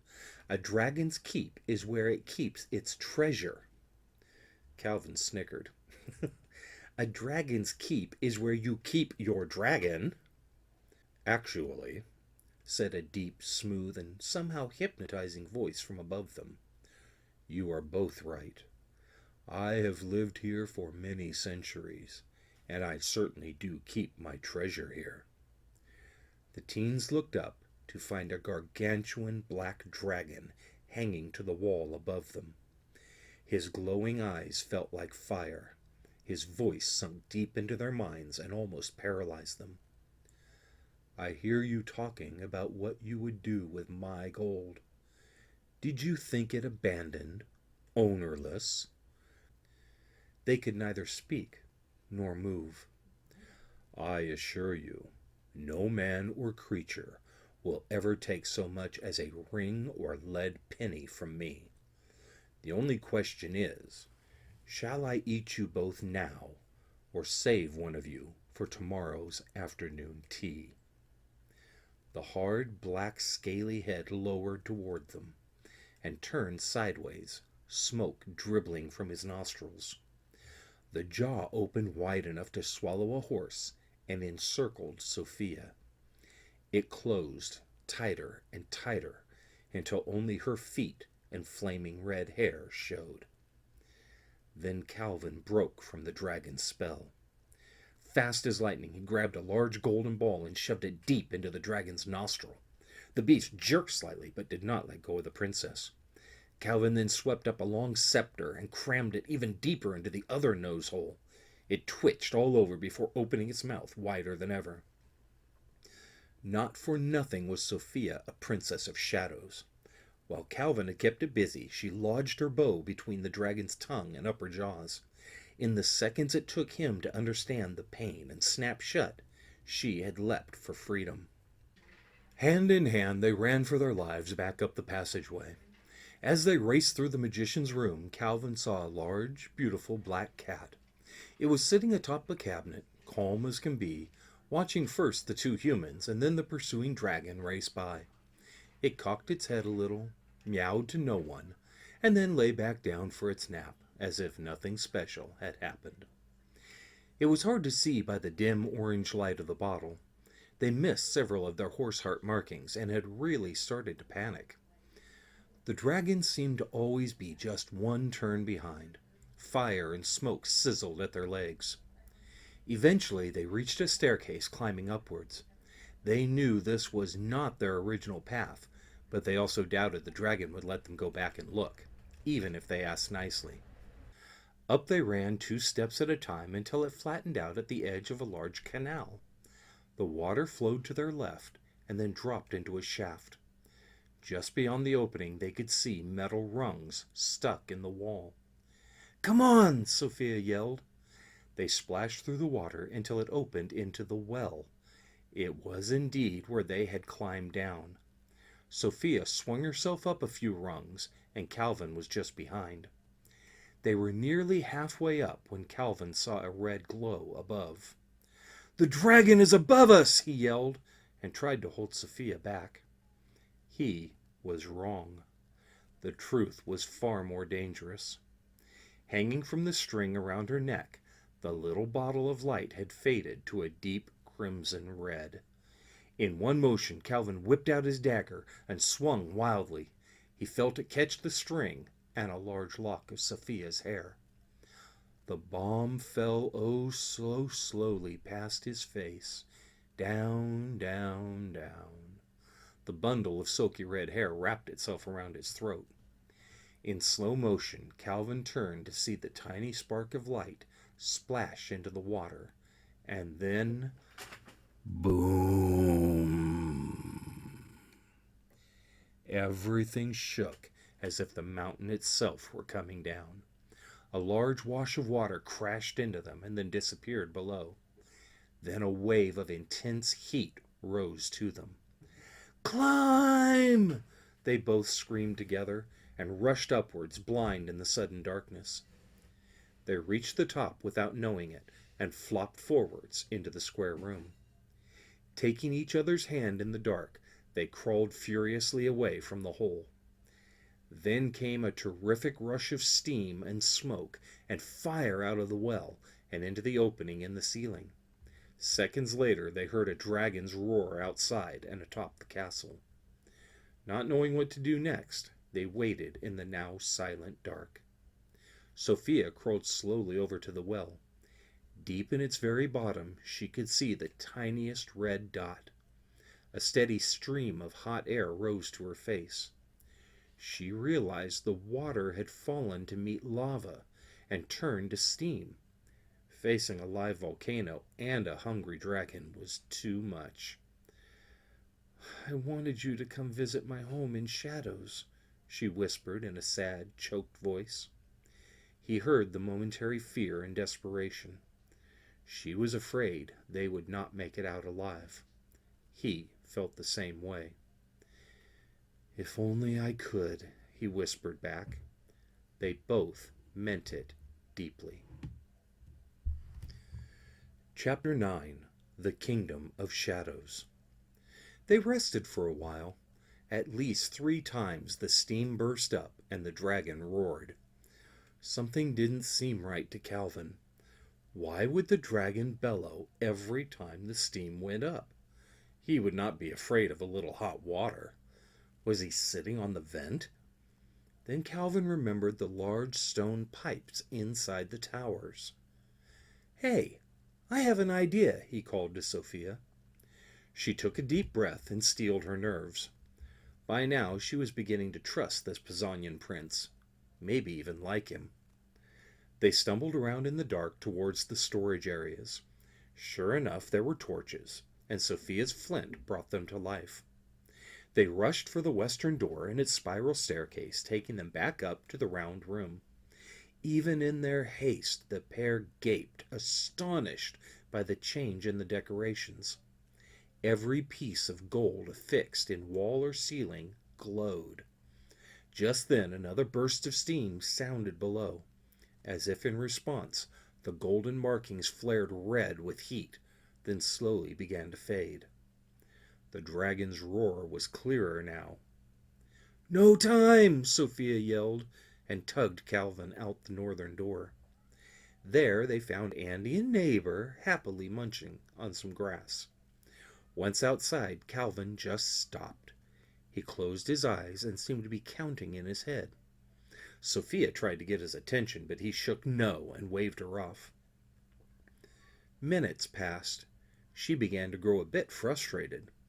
Then Calvin muttered, 10, 9, 8, 7, 6, 5, 4, 3, 2.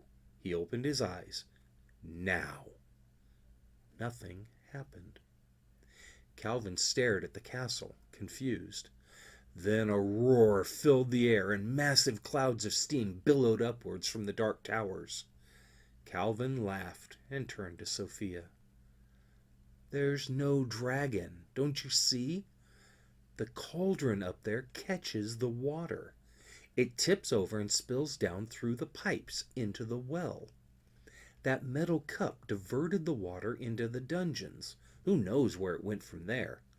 But we blew up the cup. Now the water falls into the lava like it was meant to do.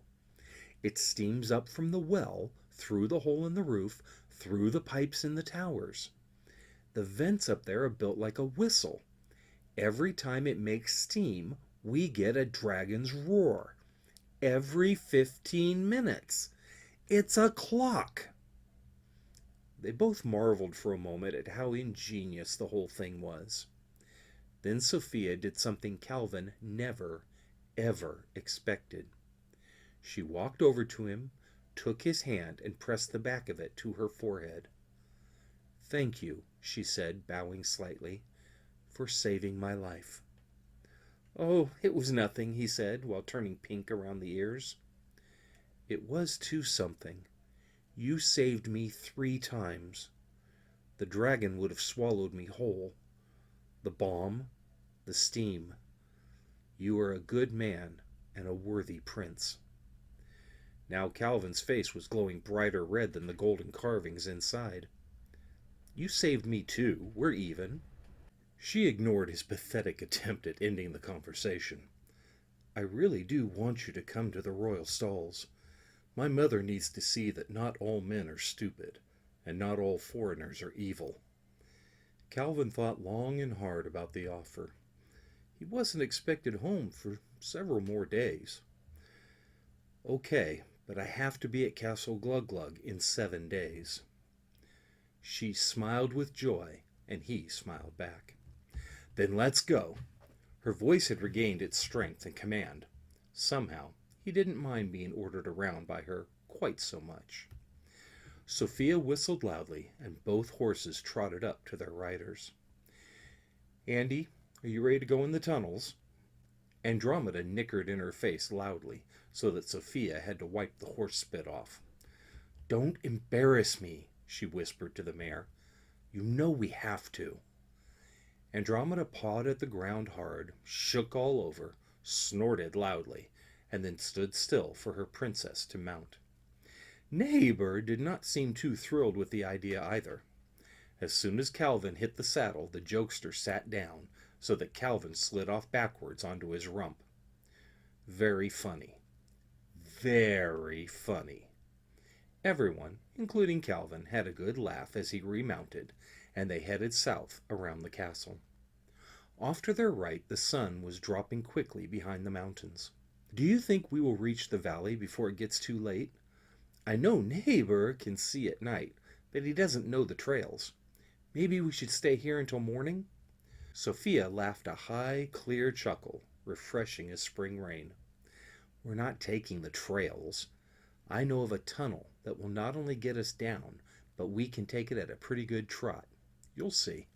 The trailhead they were on followed the ridge westward, and could easily fit 10 riders across. It was more of a road one might find down by his own castle. Soon it began to narrow, and was only half as large when they encountered a huge stone. Carved on the northeast side was a warning. "Here you leave the kingdom of Pazania. Before lies the kingdom of shadows. Friends beware. Enemies be gone." "Not very friendly," laughed Calvin. "I mean to change that when I am queen." She maneuvered Andromeda to the side of the trail, where a small, suspiciously clean rock sat. With a flourish, Sophia hopped from the saddle and landed on the rock. Instantly, the huge stone began to twist and spin sideways. Underneath was a very large bricked tunnel leading downward. Just like the trail they were leaving, 5 horsemen could go side by side. "Impressive," said Calvin. "But how are you going to close it again?" To his great chagrin, she urged Andy forward to a large stone slab. It was connected by chains to the ceiling. They carefully stepped up onto it, and once the horse's full weight took effect, the entire machine dropped to the floor. Behind them, the huge stone nudged back into place. Excellent engineering. I will have to send my builders to study your skills.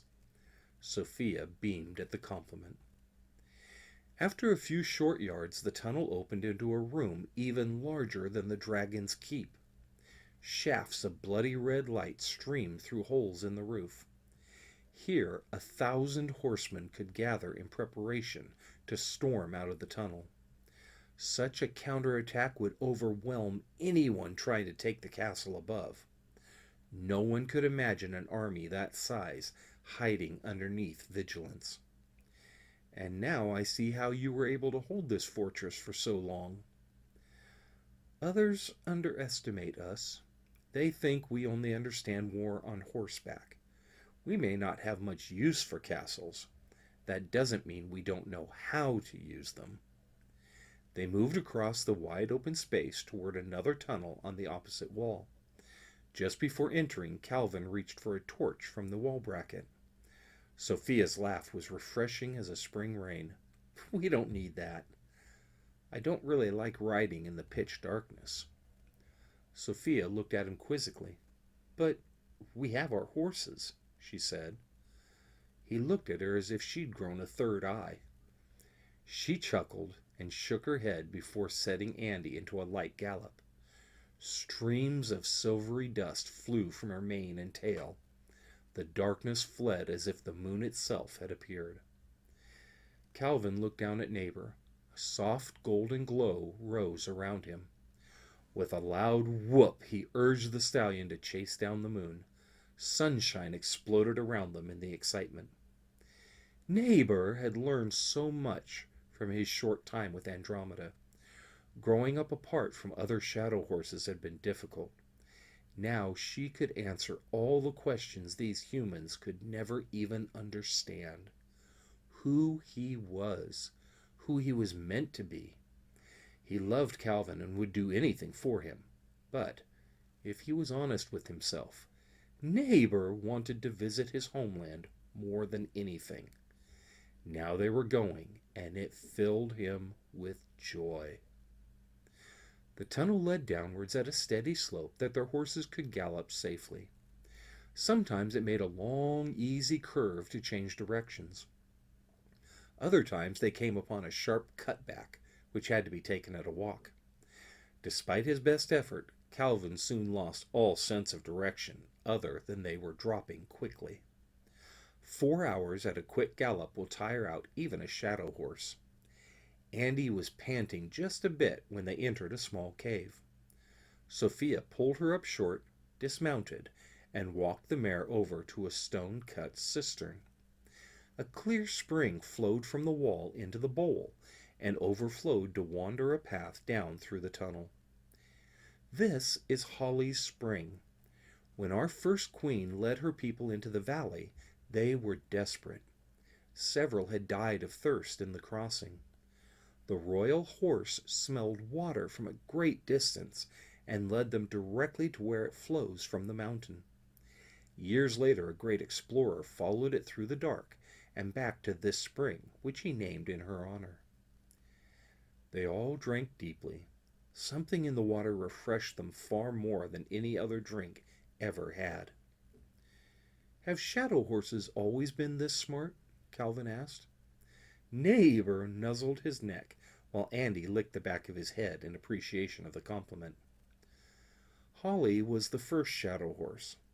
Legend says the court magician put a spell on her before Sophia and her people left Pacomma for the mountains. We do not know if that is true.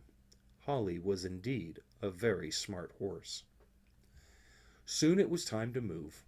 They remounted and continued down the same straight, smooth tunnel. Now Calvin began to see other branches joining theirs and breaking off in all directions. Sophia, all these tunnels are really big. You could move a lot of people through here very quickly. Do you think... We will not talk about that, Calvin. Her voice was strong and final. It also told him all he needed to know about who built the tunnels and why. They rode on in silence for another long stretch before coming to a crossroads. To the left, a passageway rose up quickly to meet them. To the right was another branch just like this one. About 20 yards ahead was a sheer stone wall. They walked carefully to the rock face. On it were many lines written in the language of shadows. Sophia spoke them slowly and clearly. The rock fell away, and Calvin got his first glimpse of the kingdom of shadows. A grand sweep of grass, gray in the moonlight, spread everywhere he could see. Countless flowers of size and shape he had never imagined danced everywhere in the light breeze. A blast of cool, sweet air almost bowled him over. "Welcome to my home," Sophia almost sang, and danced off into the moonlight. Calvin was sorely tempted to join her. Everything here was perfect. Too perfect. Almost magical. Soon the princess looked up and called out, "It is after midnight, and we still have a day and a half of hard riding to reach the stalls. Let's sleep inside the tunnel. It's not always safe where the mountains meet the plains." The next day they set off at the earliest light and galloped across the grassy sea. Calvin noticed Sophia taking her bearings off what appeared to be a tower at the very edge of sight. "Yes," she said to his unasked question, "we built towers in very special places all around the valley. By moving from one to another, if you are smart and careful, you will never get lost." That whole day was joyful. Together they raced through the endless wildflowers and leapt dozens of streams. They talked and laughed and then rode silently, taking in the beauty. When night fell, they camped by a large river. Calvin caught some fish to roast, and Sophia shared a special bread that was sweet and chewy and tasted like honey. Neither of them wanted to sleep, but tomorrow was a big day, for the prince would finally see the royal stalls. Chapter 10. The Horse Muster. It can be very scary waking up in a strange place, especially in the middle of the night. Your eyes will barely open, and your brain imagines all sorts of crazy things. When Calvin awoke, his first thought was of countless horsemen, riding pigs no less, streaming down the sides of the mountain, laying waste to his fair city Icthalane, and eating all the ice cream. There was no reason to think such a thing was possible, yet even now a dread disquiet filled his soul. The stars above burned brighter than he had ever seen them. Master Orion, his old astronomy teacher, would have loved the view from here. Draconis, as always, ruled the northern sky. The great and minor fishing nets cast about in the heavenly seas for their prey. Here in the valley he could not see Elfgild, the mighty hunter, and his silver belt. He slept behind the mountain tops. That is when it hit him. Calvin understood why this sense of doubt and fear had fallen upon him. Before leaving the castle vigilance, he gazed toward his own home and saw the Red Star Krieg, who drew blood in vengeance, greeting Weiss, the bright light of mercy, justice, and righteousness. Together they lay beneath Elfgild's foot on the horizon. Calvin had never believed in star reading, but this was an unmistakable sign of war. A war in which great heroes would fight and die for a just cause. Now, directly above him, Draconis stared at the kingdom of shadows. Would North Pisonia be fighting against or alongside this secretive land in the mountain tops? He drifted in and out of sleep while Sophia snored happily on the other side of their campfire. It burned low and gave just enough red light to see the waving of the tall grass surrounding them. Between the long blinks, or short naps, Calvin saw a twinkling star not 10 feet from where he lay. He reached under his cloak and drew the small dagger he always kept at the ready. A prince, you see, must always be ready for peace or war. A cool, clear woman's voice floated out of the darkness. Hail, Calvin, Prince of North Pisannia, bringer of peace, omen of war. Your coming to this kingdom has long been foretold and feared. How do you know me? He whispered to the barely visible figure. Why don't you step into the light and greet me as a friend? Are we friends, young prince? Should I welcome the one who will change everything about a land I love? Something in the dark moved slightly closer, and now he recognized the glint of firelight on steel. Did she hold a weapon? He wondered. You said I was a bringer of peace and an omen of war. What did you mean? Calvin was very happy to see that Sophia had sprung to the ready with this stranger's first words. Her bow pulled taut and a feathered arrow waiting to fly at the first sight of danger. The hooded figure leapt into the circle of light. Sophia's aim was true but never reached its target. The shaft burst into flame and then gave off a loud screech while transforming into a phoenix. It circled the trio twice, then flew off to the west. The princess stepped back several paces, but still looked ready to fight. Meanwhile, Calvin had gained his feet and prepared to rush the dark shadow. Hold your place, friend. I mean you no harm. Her voice was kind now, and seemed to entrance them just as powerfully as the dragon had earlier that day. The long sword in her hand found its sheath. There are many dangers ahead, some of which you know, she said, pointing at Sophia, and some neither of you can imagine. I would give you advice, if you will take it. Why should we trust you? Sophia growled. You are obviously a witch, but I know every witch in this kingdom. You are a stranger here. You do not know every magic user here, Sophia, your highness. There are 3 whom you fear, 1 who you love, and me. Perhaps someday you will grow to love me too. Tell us your name then, said Calvin, who was completely under the witch's spell. You may call me Grace. That was my name long ago, when I was young like you. Well, Grace, started Sophia angrily, you are in my lands. Tell me your business and be gone. Grace sagged just a little, as if a huge weight had dropped on her shoulders. I will tell you one thing, and it is this. Listen to your Aunt Sarah. She understands the dangers he brings to this land. If he chooses well, there will be light and joy where there is now darkness and fear. If he chooses poorly, there will be blood and slaughter the likes of which has not been seen since Sophia Nostrum pursued her crown. Make haste tomorrow. The time is far shorter than you know. Just as the last of her words faded, the woman transformed into a bird and followed the phoenix out of sight.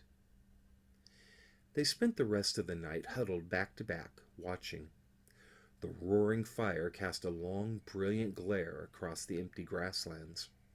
Whenever Calvin began to feel drowsy, he'd ask Sophia a question. It did not matter what, just so long as they could talk. Unsurprisingly, he asked her about magicians in the kingdom. Among us there are only witches, and not many of them. Our queens have long believed that magic was dangerous. If they could not control that power, it was better to not have it around at all. My house has kept a wizard for many generations. His name is Baird. Do you trust him? Sophia asked. Is he honest with you? Does he tell you all of his plans and schemes? Calvin hated the simple truth that, no, Baird did not tell him everything. Just 3 days ago the magician had run off cackling, promising help that never came. I trust him, Calvin said simply. There is only one magic user I trust, my Aunt Sarah. She is the court witch.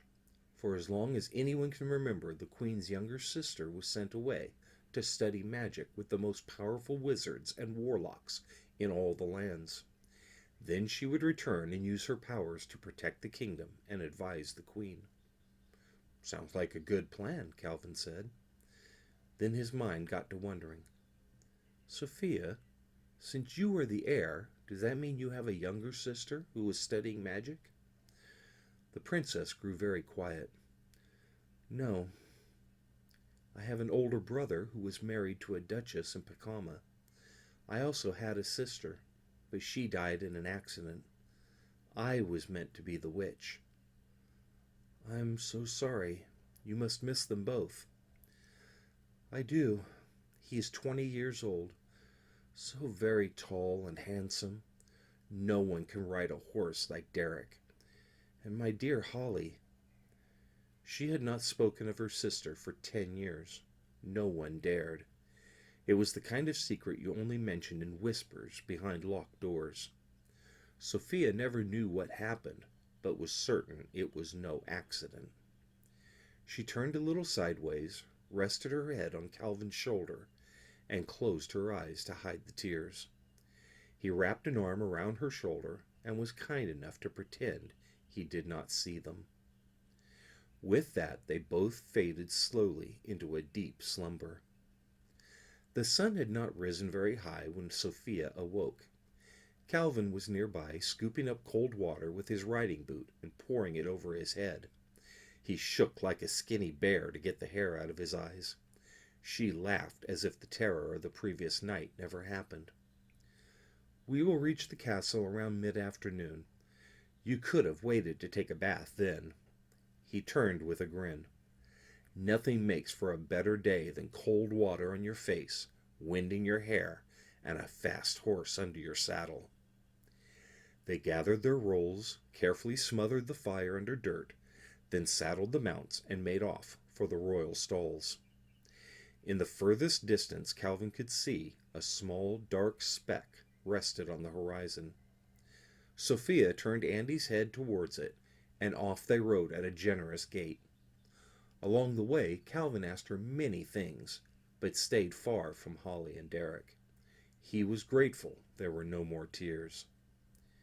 She entertained him with tales of shadow history, how Ugbert the Ugly tried to seize the throne, the war between Pisonia and the eastern invaders, in which shadow horsemen burst through the gates and broke their siege. She even spoke of the first shadow horses, which was one of their most sacred stories. Not many hours later, Calvin saw a cloud of dust rising to his right. Coming from behind a large copse of trees was a group of maybe 20 horses headed towards them.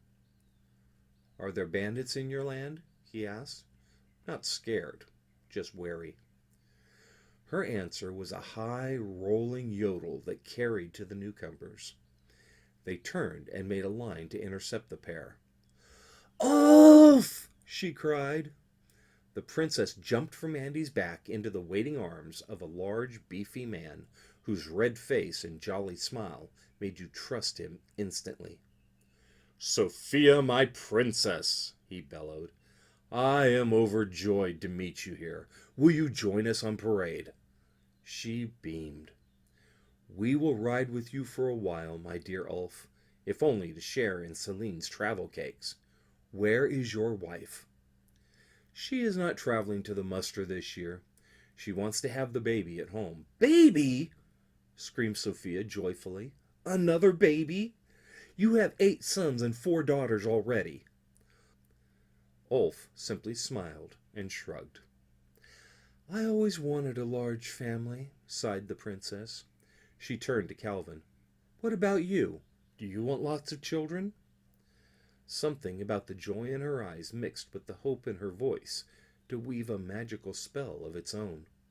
For the first time, Calvin realized just how beautiful she was. I've never really thought about it," he stammered. The palest shade of pink rose above his collar. "I suppose, yeah, I think I would like a lot." He glanced sideways at Ulf to add, "Though maybe not as many as you, sir."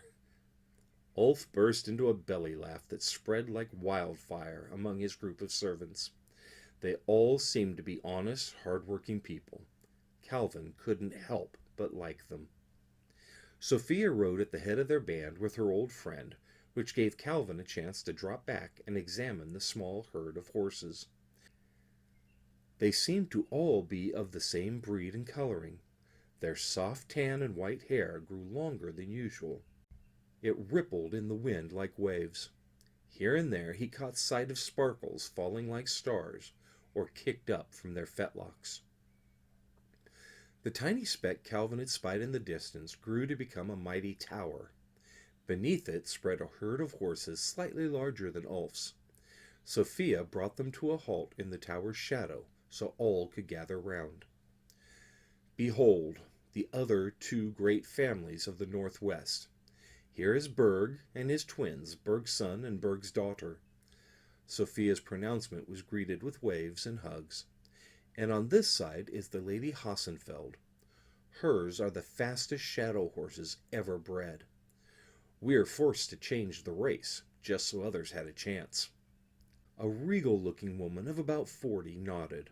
Her free-flowing blonde hair was snow rolling down a mountainside. She smiled gently, but with great pride. "We did win 12 years in a row, my princess." "Indeed." Turning to Calvin, she said, "My own Andromeda was born in her stables, the finest foal in 200 years." Sophia scratched Andy behind the ear and whispered to her. The mare nodded briskly and cantered over to neighbor. Graceful as a dancer, the princess swung her legs around and switched horses. Now she sat behind Calvin, while Andy made her way over to her friends and family among the Hassenfelds. Again Sophia whispered, but now only so that Calvin and the nearby Ulf could hear. "You must trust me and do all that I say, my friend. Pisonia has long been our enemy, if not in arms, then at least in thought. Many crave war on your people over that long-ago insult, though there are some, like my dear Ulf, who would be friends." The large man nodded slightly and gave Calvin a knowing and serious look. She reached around his waist and continued in a low voice, "I will take neighbor's reins. It is not proper for one of the royal house to not control their own mount. It is a great honor to have one borrow your companion, and a sign of the greatest respect and trust to share. Be silent unless spoken to, and do not reveal your name or land unless I give you leave. Please do this for me." "Berg," she called loudly, "you and Lady Hassenfeld shall ride beside me. I would hear of the gifts you bring." Lady Hassenfeld took the lead and bragged openly about how wonderful her foals were. Jaina, Adam, and Cooper are the smoothest runners you could imagine. Even a baby could ride at full gallop without falling off. Susanna over there, pointing to a taller, stronger mare, she can outpace even some stallions, not to mention anything found outside our mountains. Berg then took his turn and showed off the perfect balance and agility of his horses. "Abrielle, Abby, and Jalen," he said proudly. "They can change direction at full speed and are smart as any wizard. Why, they even led me to a small grove of horse hearts yesterday. Delish." Now Ulf puffed out his chest and told of the strength of his gifts. "Joseph and John can carry a full-grown man in full armor, even though they are but 4 years old. In time they will serve their masters well. Then there are the twins." A pair of black horses with identical markings pranced by. Knowing Ulf spoke of them. "Olivia and Olivia. We could never tell them apart, so we just gave them both the same name." "And what of that one?" asked Sophia, indicating a magnificent black and white stallion that seemed to hang back on its own. "That is Andres. He is 6 and picked up his sparkles later than most. No, not because he wasn't loved. He is a very serious horse and gives his love to only the greatest humans. Though he seems to have taken a liking to you, sir." At the mention of his name, Andreas had trotted over to the group, sniffed Calvin's face, then began to lick and nibble at his bag. Calvin reached in to find the very last horse-heart fruit. It was squashed a bit, and purple juice ran down his arm, but Andreas didn't care. He slurped the mash whole, whinnied, kicked up his heels, and then laid his head gently into the crook of Calvin's elbow. The bright white star that graced his forehead glowed golden, and the sparkles dripped off his overly long mane and tail. To the humans it was as if the brilliant sun were peeking through rain clouds. "Thank you, lords and lady. Most impressive. My mother will have a hard time choosing between them. May they ever remember their homes."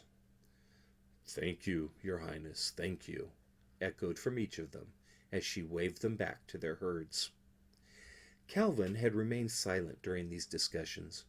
He heard the subtle insults against his kingdom, but stayed true to Sophia's request. Now that the leaders had dropped back, he could ask a question which burned in his heart. "Sophia?" "Yes, Calvin," she breathed in his ear. This was something new, and he had no idea what to make of it. The sensation made him shiver a bit, though he persisted in the question. "I have noticed that many of the horses are not sparkly, but I thought all horses in your kingdom were shadow horses." "Oh," she said flatly. A silence fell for many seconds. Just as Calvin was about to speak again, her voice floated forward.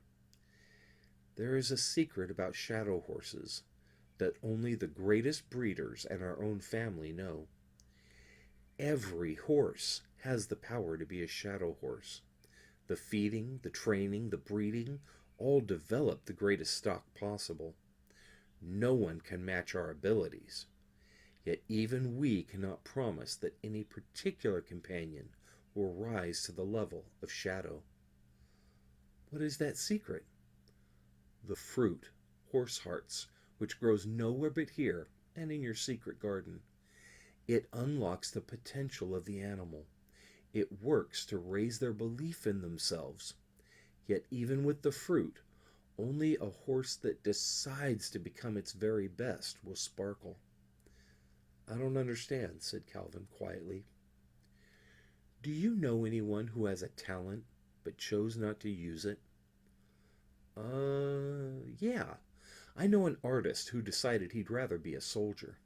He is a good soldier, but a much better artist. He says it's too hard to sculpt the stone and hurts his hands. He is not willing to pay the price of greatness. It is the same with shadow horses. They can be the biggest or the fastest. They can be smarter than all others or strong as an ox. But if they are not willing to do their best, to work as hard as they can, then they will not transform into a shadow horse. That is why we call the fruit horse hearts. It shows if they have the heart to become their best." "Yes, I remember when Neighbor first showed me his sparkles.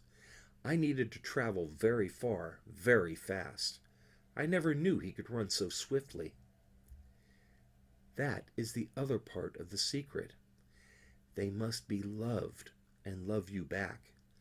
Neighbor chose to become a shadow horse for you. If you ever turn your back on him, he will lose his sparkle and become just another steed." Neighbor shook his head and whipped it backwards so that his mane washed Calvin in a shower of silver fireworks. "Do not worry, boy. You are my dearest friend and companion," Calvin said affectionately. Spoken like a true subject of the Shadow Kingdom. Before them in the distance stood a huge crowd of people and horses.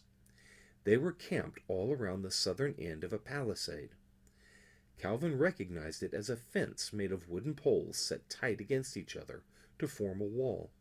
The sharpened tops looked like so many pencils. Sophia lifted her voice to cry, "Welcome to the royal stalls, home of Queen Sophia Benefex, and your humble princess." The families who rode with them dispersed to find room for their own tents and herds. Andromeda joined them, though Sophia remained on Neighbor's back. The four of them moved through the crowd, which parted in reverence for the princess. All around them a voice seemed to cry out loudly the names of young shadow horses as they were presented to the crowd. After each name a loud cheer went up in their honor. Grayson, Andrew, Liana, Dallas. On flagpoles here and there flew the banners of families and regions. Each showed the wealth of their owners as gold and jewels were plentiful. Calvin saw finery to match that in any of the 7 kingdoms. He realized it was a common mistake to think of these people as ignorant horse breeders. David, Maya, Christopher, Leah, Hope, Cameron. Drawing close to the palisade, he saw the quality of workmanship was equal, if not better, than at Icthalane itself. Never had the North Pisanian builders been able to work wood as beautifully as stone. Above the gates flew 2 massive flags, bearing the image of a charging horse and rider. Fire flew from his hooves, and shining dust from his mane. Under the pair were the words, Fatis ad ultima regula. Calvin tensed as if under attack. Sophia felt his anxiety and asked, "What is wrong?" "That motto. Do you know what it means?" Calvin asked. "No. It has been our royal standard since Sophia Nostrum, our first queen." "It is in the ancient tongue of my people. It means fated for ultimate rule." Her answer, if she gave one, was lost in the roar of the cheering crowds. Chapter 11. Fare thee well. A pair of shadow guardsmen valiantly controlled the entrance into the royal stalls. The press of commoners moved in and out like a wave, each person trying to get a glimpse of their queen. As Sophia approached, a sense of joy at being home mixed with fear and foreboding. She had brought a foreign prince to their capital. No telling what would happen if her mother were displeased with him. "Halt! Proclaim yourself!" ordered the younger guard. Sophia looked down on him, blinked twice, and then turned to the crowd. "Who am I?" she cried. "Sophia! Sophia!" came the reply in 10,000 voices. My apologies, Your Highness. Egbert is new and did not recognize you," stammered the older guard. She smiled gently and leaned in so only they and Calvin could hear. "You did well, Egbert.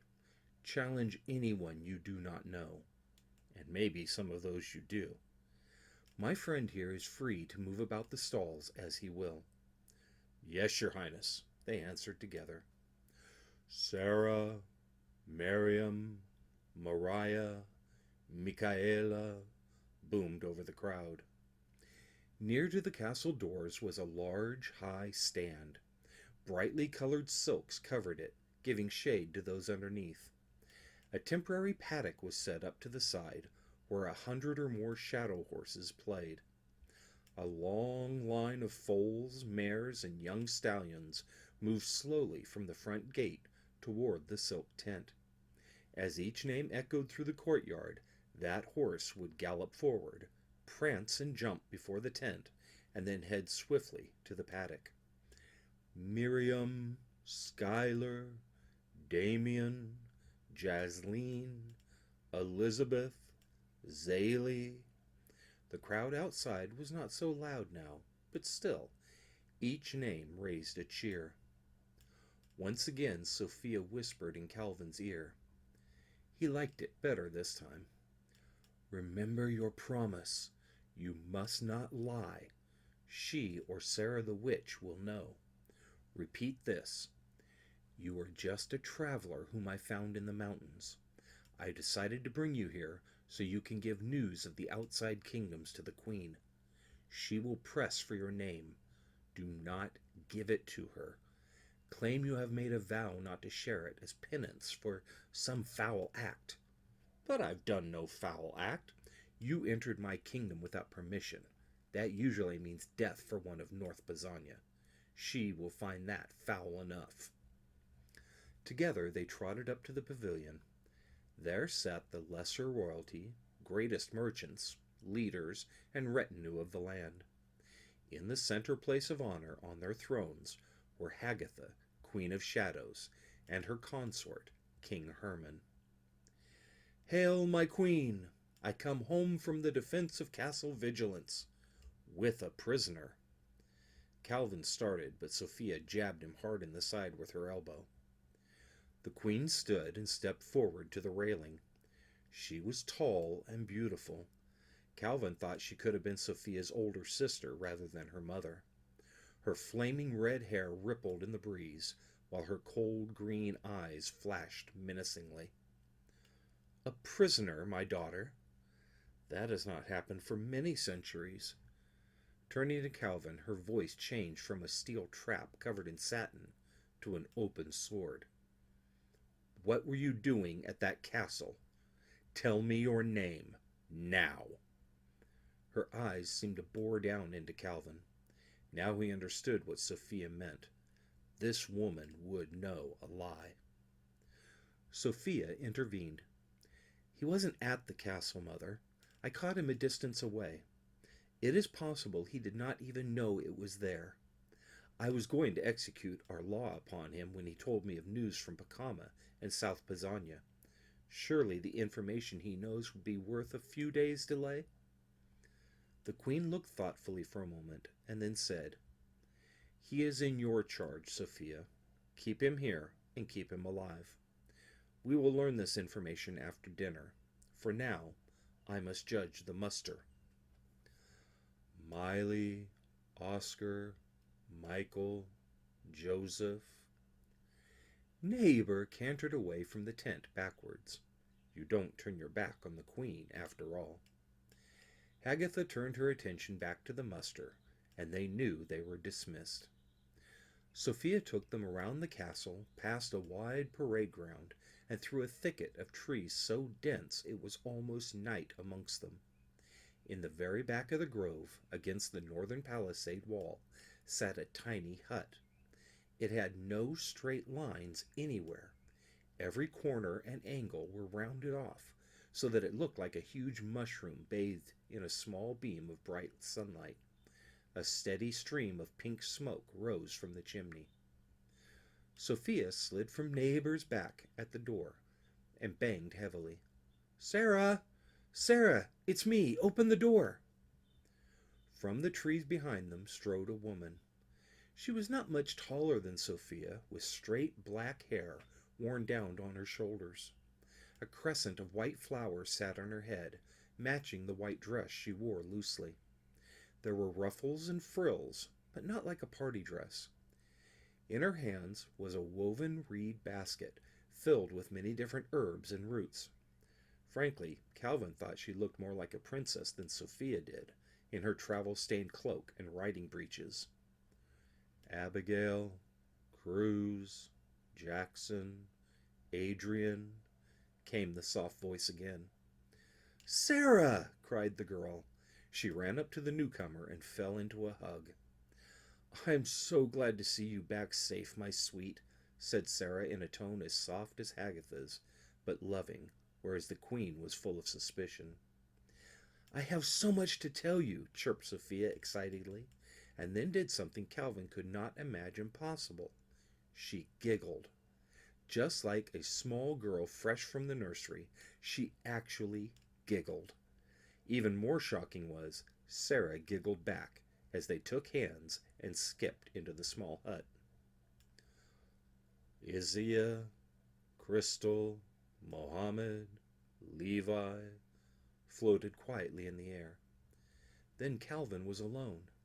He looked at the trees, at the little hut. He even looked at the heavy, dark soil. He was about to sit down when Sarah poked her head out of the door. "I am so sorry. Forgive me and come inside. We were just sitting down to midday sup. I hope you will join us."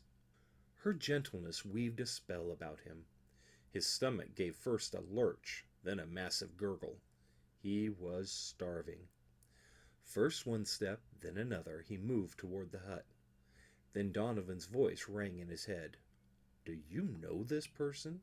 Are you really going to eat at her table?" Calvin stopped very still.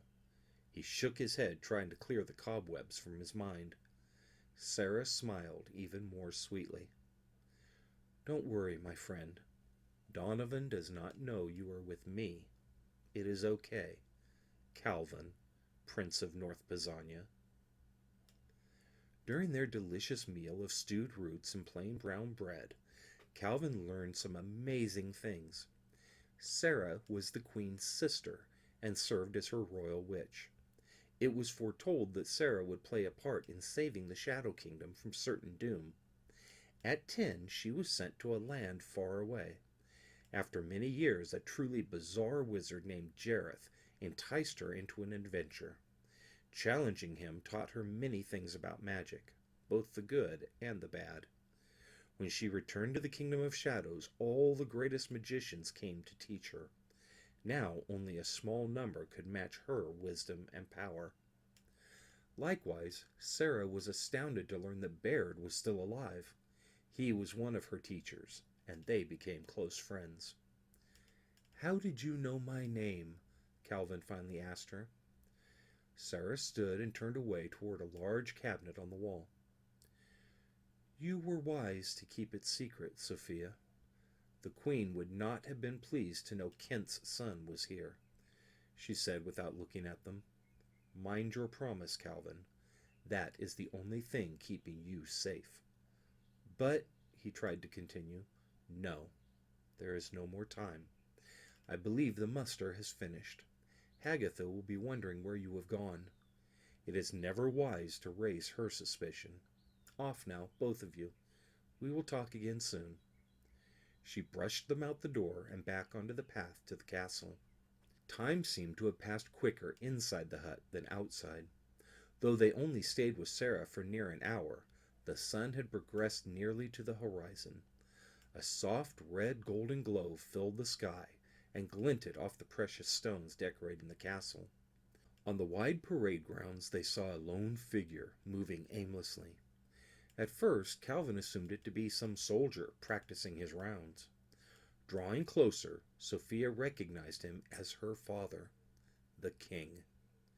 He was walking around singing a sad ballad to himself, one about home and safety and love. "Good evening, Father. How are you?" The king spun quickly in surprise. His head wobbled a bit, and he swayed slightly from side to side. "Oh, sweet girl, it is wonderful to see you alone." "Good evening, Your Majesty," Calvin ventured.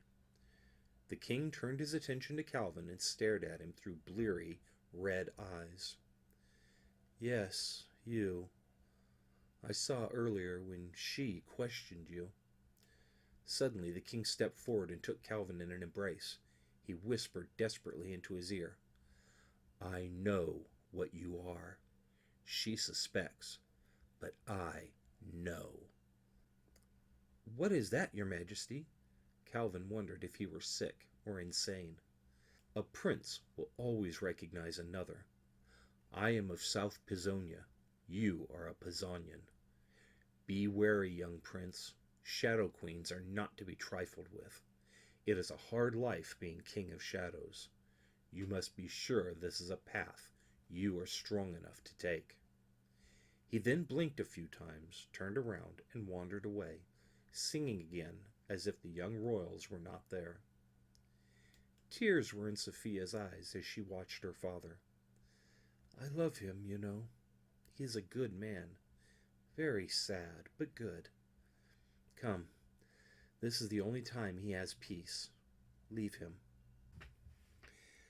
They walked halfway around the castle, so that the paddock and front gates were in view. Sophia lifted 2 fingers to her lips and gave out a shrill blast of a whistle. An answering neigh was soon followed by Andromeda and Neighbor galloping towards them. "We have lost many hours," Sophia explained to Calvin. "The queen has already eaten, and should be leading the grand parade now.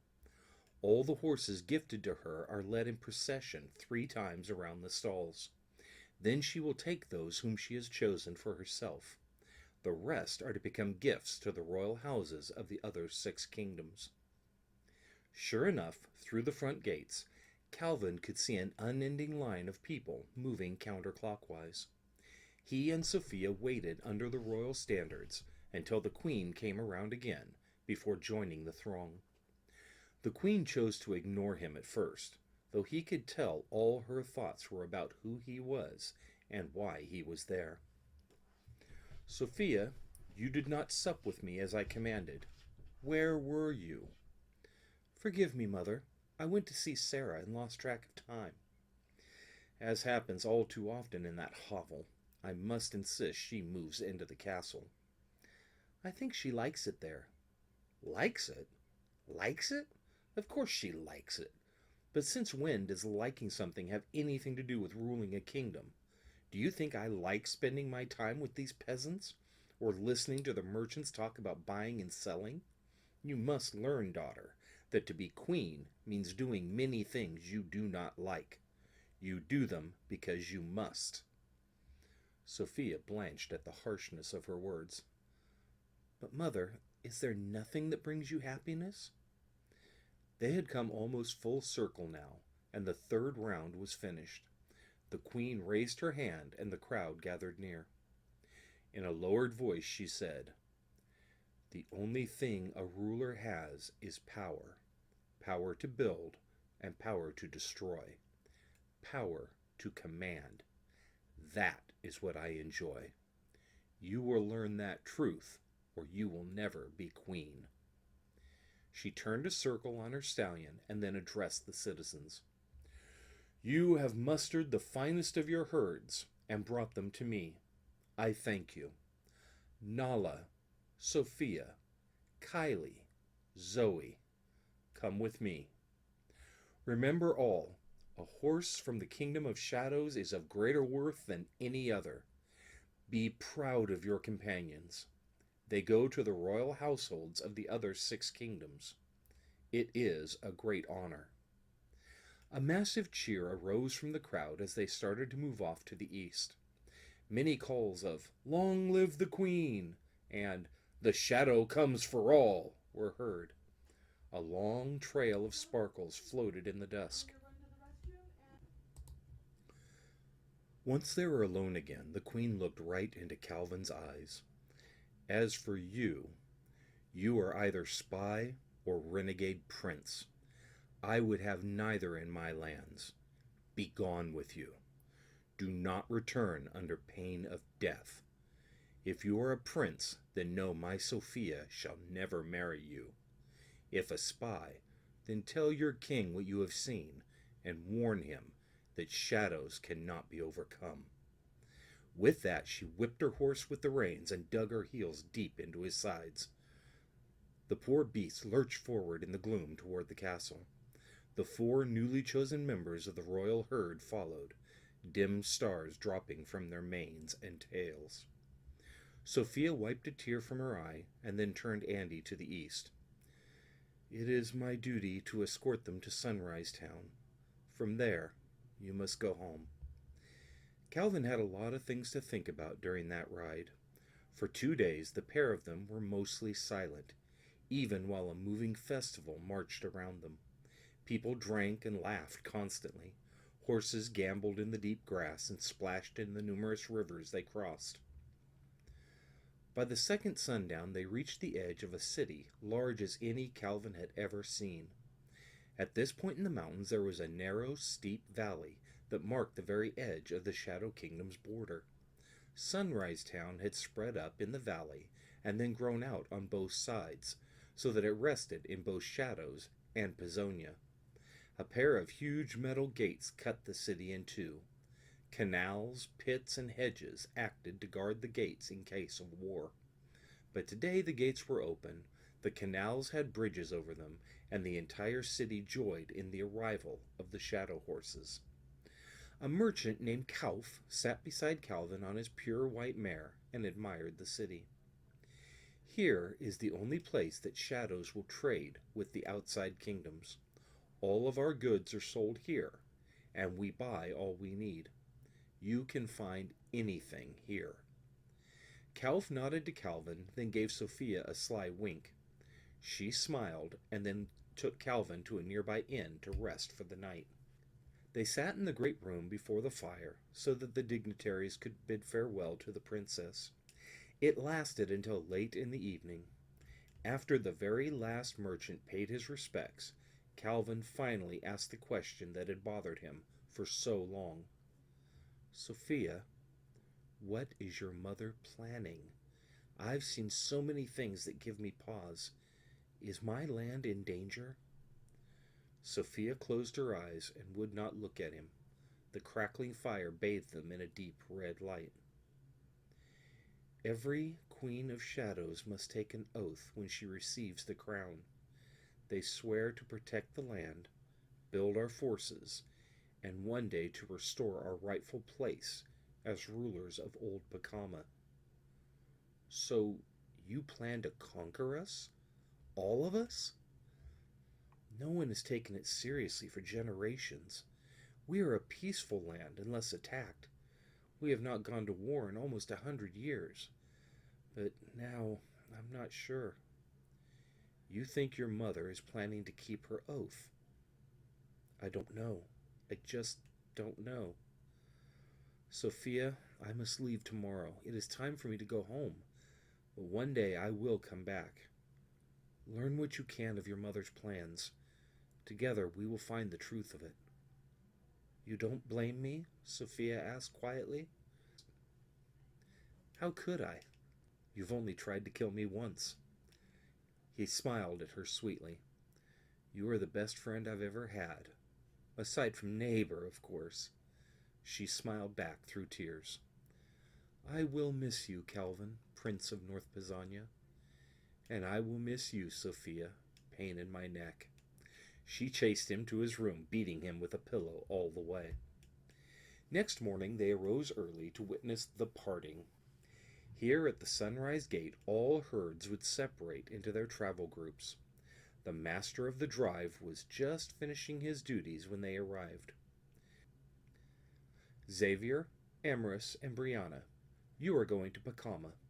Ride with Gast in his house. They will guide you safely there." 3 beautiful matching tan horses kicked their heels and moved to the southernmost group. "Princess, I am honored to report that all shadow horses are parted and ready to begin their new lives. May I set them on their way?" "You may, master of the drive. Honor and peace be upon you and your house for this service."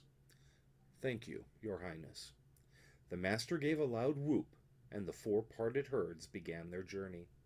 Momentarily alone, Calvin looked at Sophia and felt a flood of emotions. He had gone to Vigilance desiring to defeat and humiliate her, yet the last week had been one of the happiest of his life. Now he could not imagine their being apart. Sophia sensed his loss for words and did the only thing that could express how she felt. "Be safe, my friend. Come back to me soon," she said quietly, and then threw herself into his arms. They hugged deeply for hours, or maybe just a few seconds. It did not matter. They finally understood each other, and they were happy. Calvin stepped back, gave her his best smile, mounted neighbor, and turned northward. He set off at a quick gallop, not able to look back. Just before leaving the city, Calvin noticed something odd. A very short, fat man was leading a horse down the path toward the countless mines in the encircling mountains. It was not unusual for small horses, ponies, and mules to work there, but this one was large, strong, and familiar, particularly the white star that graced his black forehead. Chapter 12. An Unwelcome Summons. For 2 days they rode at a brisk pace along the great circle road. A brief stop at Castle Glug-Glug gave Calvin a chance to restock his supplies and change clothes. Then it was back on the road to home. Now he gave neighbor his head, saying, "Let's see how fast you really are, my friend." Like a shot they were off. The ground became a blur under Calvin's feet. He could barely breathe from the force of air striking his face. Sparks flew from neighbors' hooves on the flinty road. In no time at all they had reached the garden, which sat across from the hidden path to Castle Vigilance.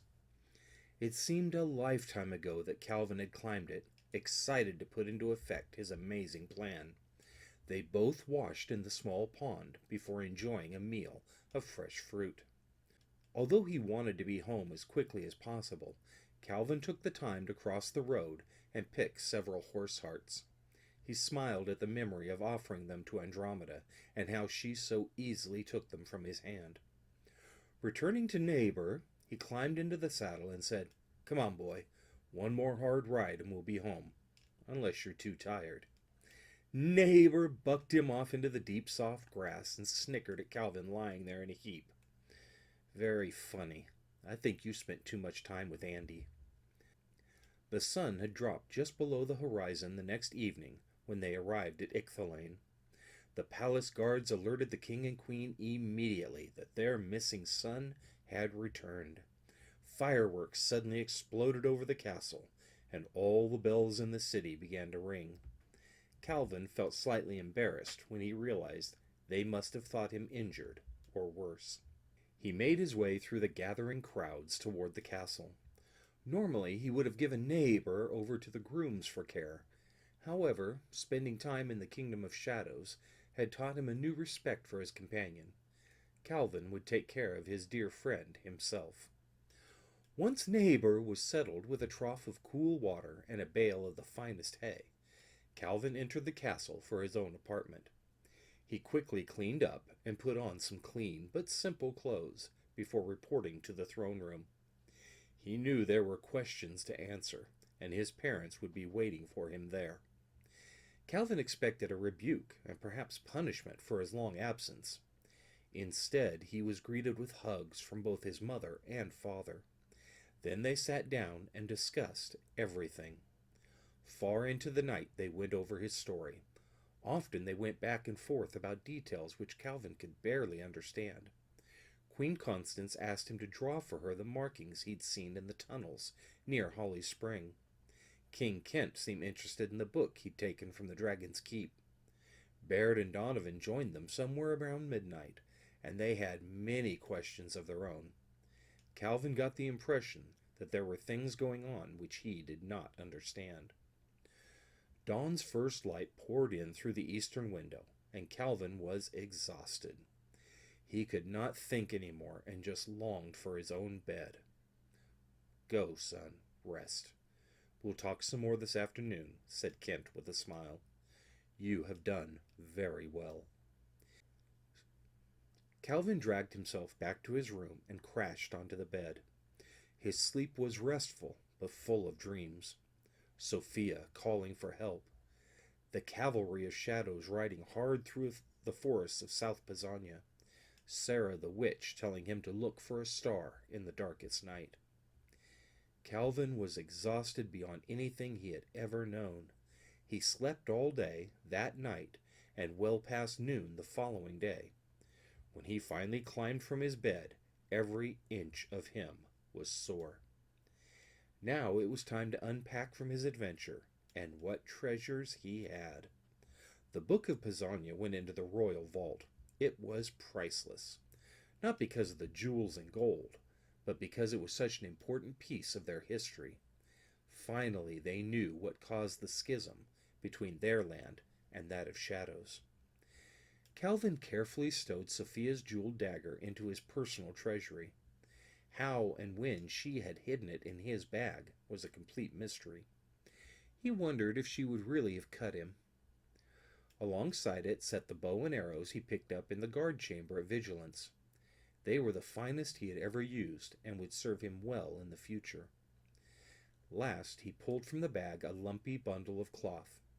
Wrapped inside was the braid of Sophia's hair he'd lopped off inside the well. It was smooth and soft as silk. He held it and thought of all they had done together. A faint smell of grass and flowers filled the room. He was about to set it into the box, but decided instead he'd like to keep it close.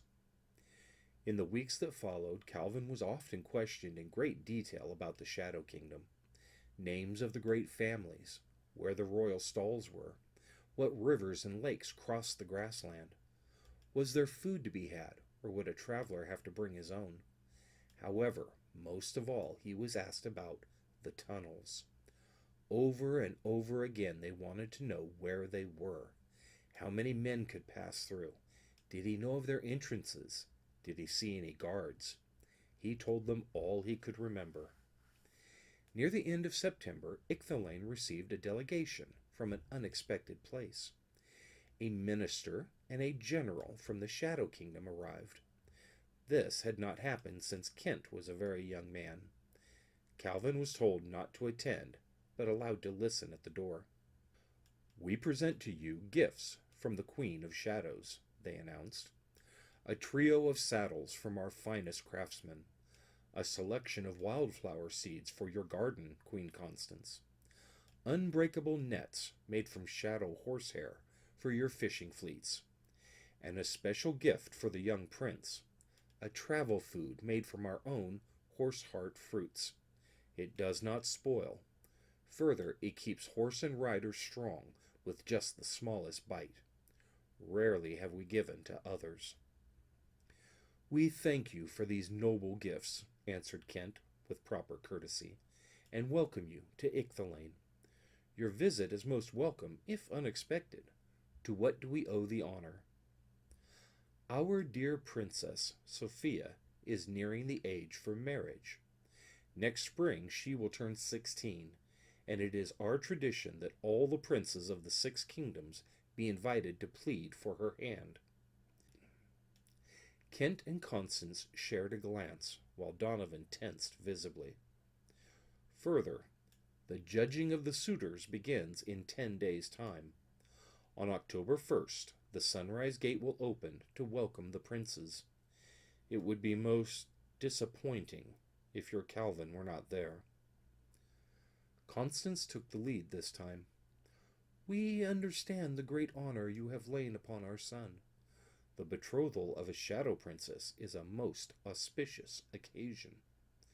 The minister looked slightly ruffled. The general grew red in the face. "However," she continued, "a royal prince and heir to North Pisonia is not called for like a common stable boy. We will consider your request. Shall we prepare you rooms for the night?" Clearly offended by her refusal to promise Calvin's attendance, the minister spoke in a very low voice. "No, thank you. We must away to Pacomma, where we anticipate a more compliant welcome." "Then go with our blessing," Constance smiled sweetly, "though I am not sure Pacomma will be able to provide a suitable prince. Georg doesn't even know how to ride yet. He is only 7, after all." The delegation stormed off in a huff, and were out of the city before the dust had settled behind them. That evening the king and queen met with all their advisers and generals. They debated long about events Calvin did not understand. The only thing clear to him was that his parents were set against his going back to the Shadow Kingdom. Baird argued for it, but with caution. Donovan and the soldiers all felt that war might come whether he went or not. The more he listened, the greater Calvin's frustration. He wanted to help his kingdom avoid a war, and if that meant asking for the princess's hand in marriage, then that is what he would do. And if he were honest with himself, he did not like the idea of her marrying someone else. Not one bit. Especially that twit from North Pisonia, Quell. He had been nothing but trouble last summer as they fought pirates together. That's when he made up his mind. "Father, Mother, I will go to Shadows and court the princess. If that will secure peace for our kingdom, then it is the least duty I could perform. Son, we fear that Queen Hagatha plans to make war soon. We do not know when or upon whom. We do not want you to be in her hands when she unleashes her forces. She would keep you as a hostage to gain advantage." "I met her, Father. She is harsh, but I don't believe she would do that." Donovan walked over and placed his hand on Calvin's shoulder. My prince, you know I would give my life for you. Trust me when I say that Hagatha Nostrum cares for nothing and no one but herself. But Calvin had worked himself into a fit. He was not going to let Sophia spend the rest of her life with someone who didn't love her. I'm going, mother. Don't try to stop me because I will find a way.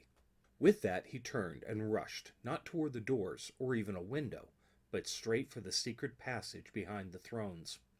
Before they could even shout, he was sliding down a chute and popped out near the kitchens.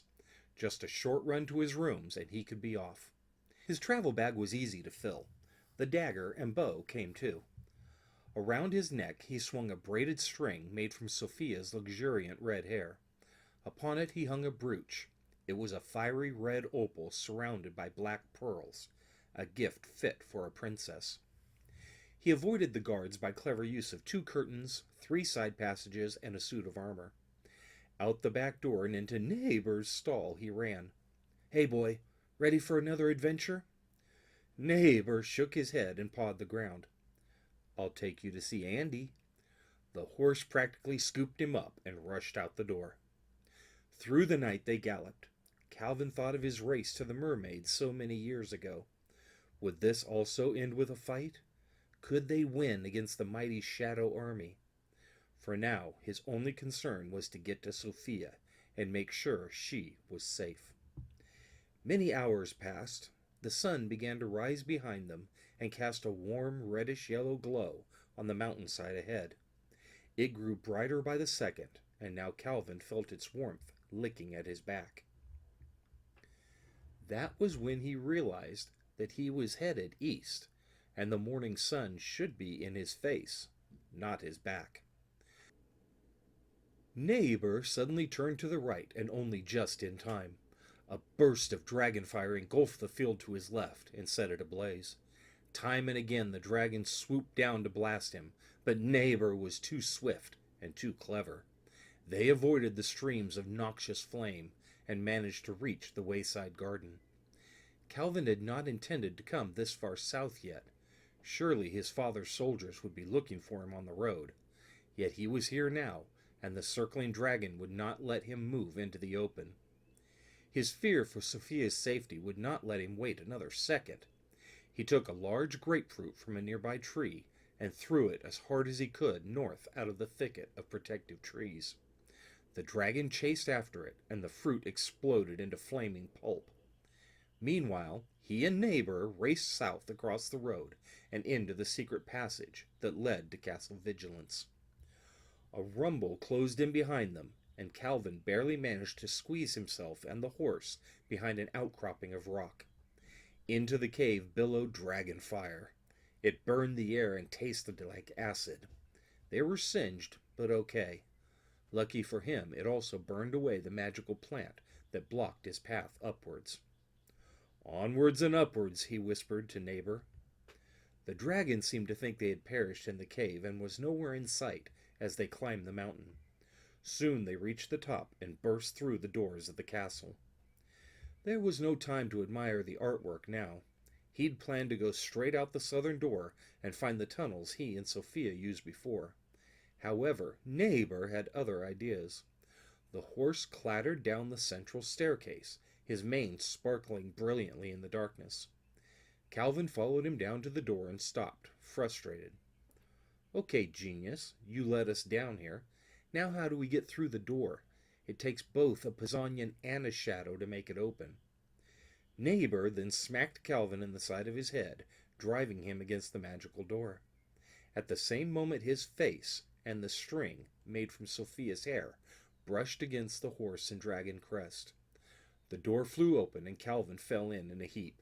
Neighbor nickered and stepped proudly into the chamber. Calvin looked around and guessed what was on his horse's mind.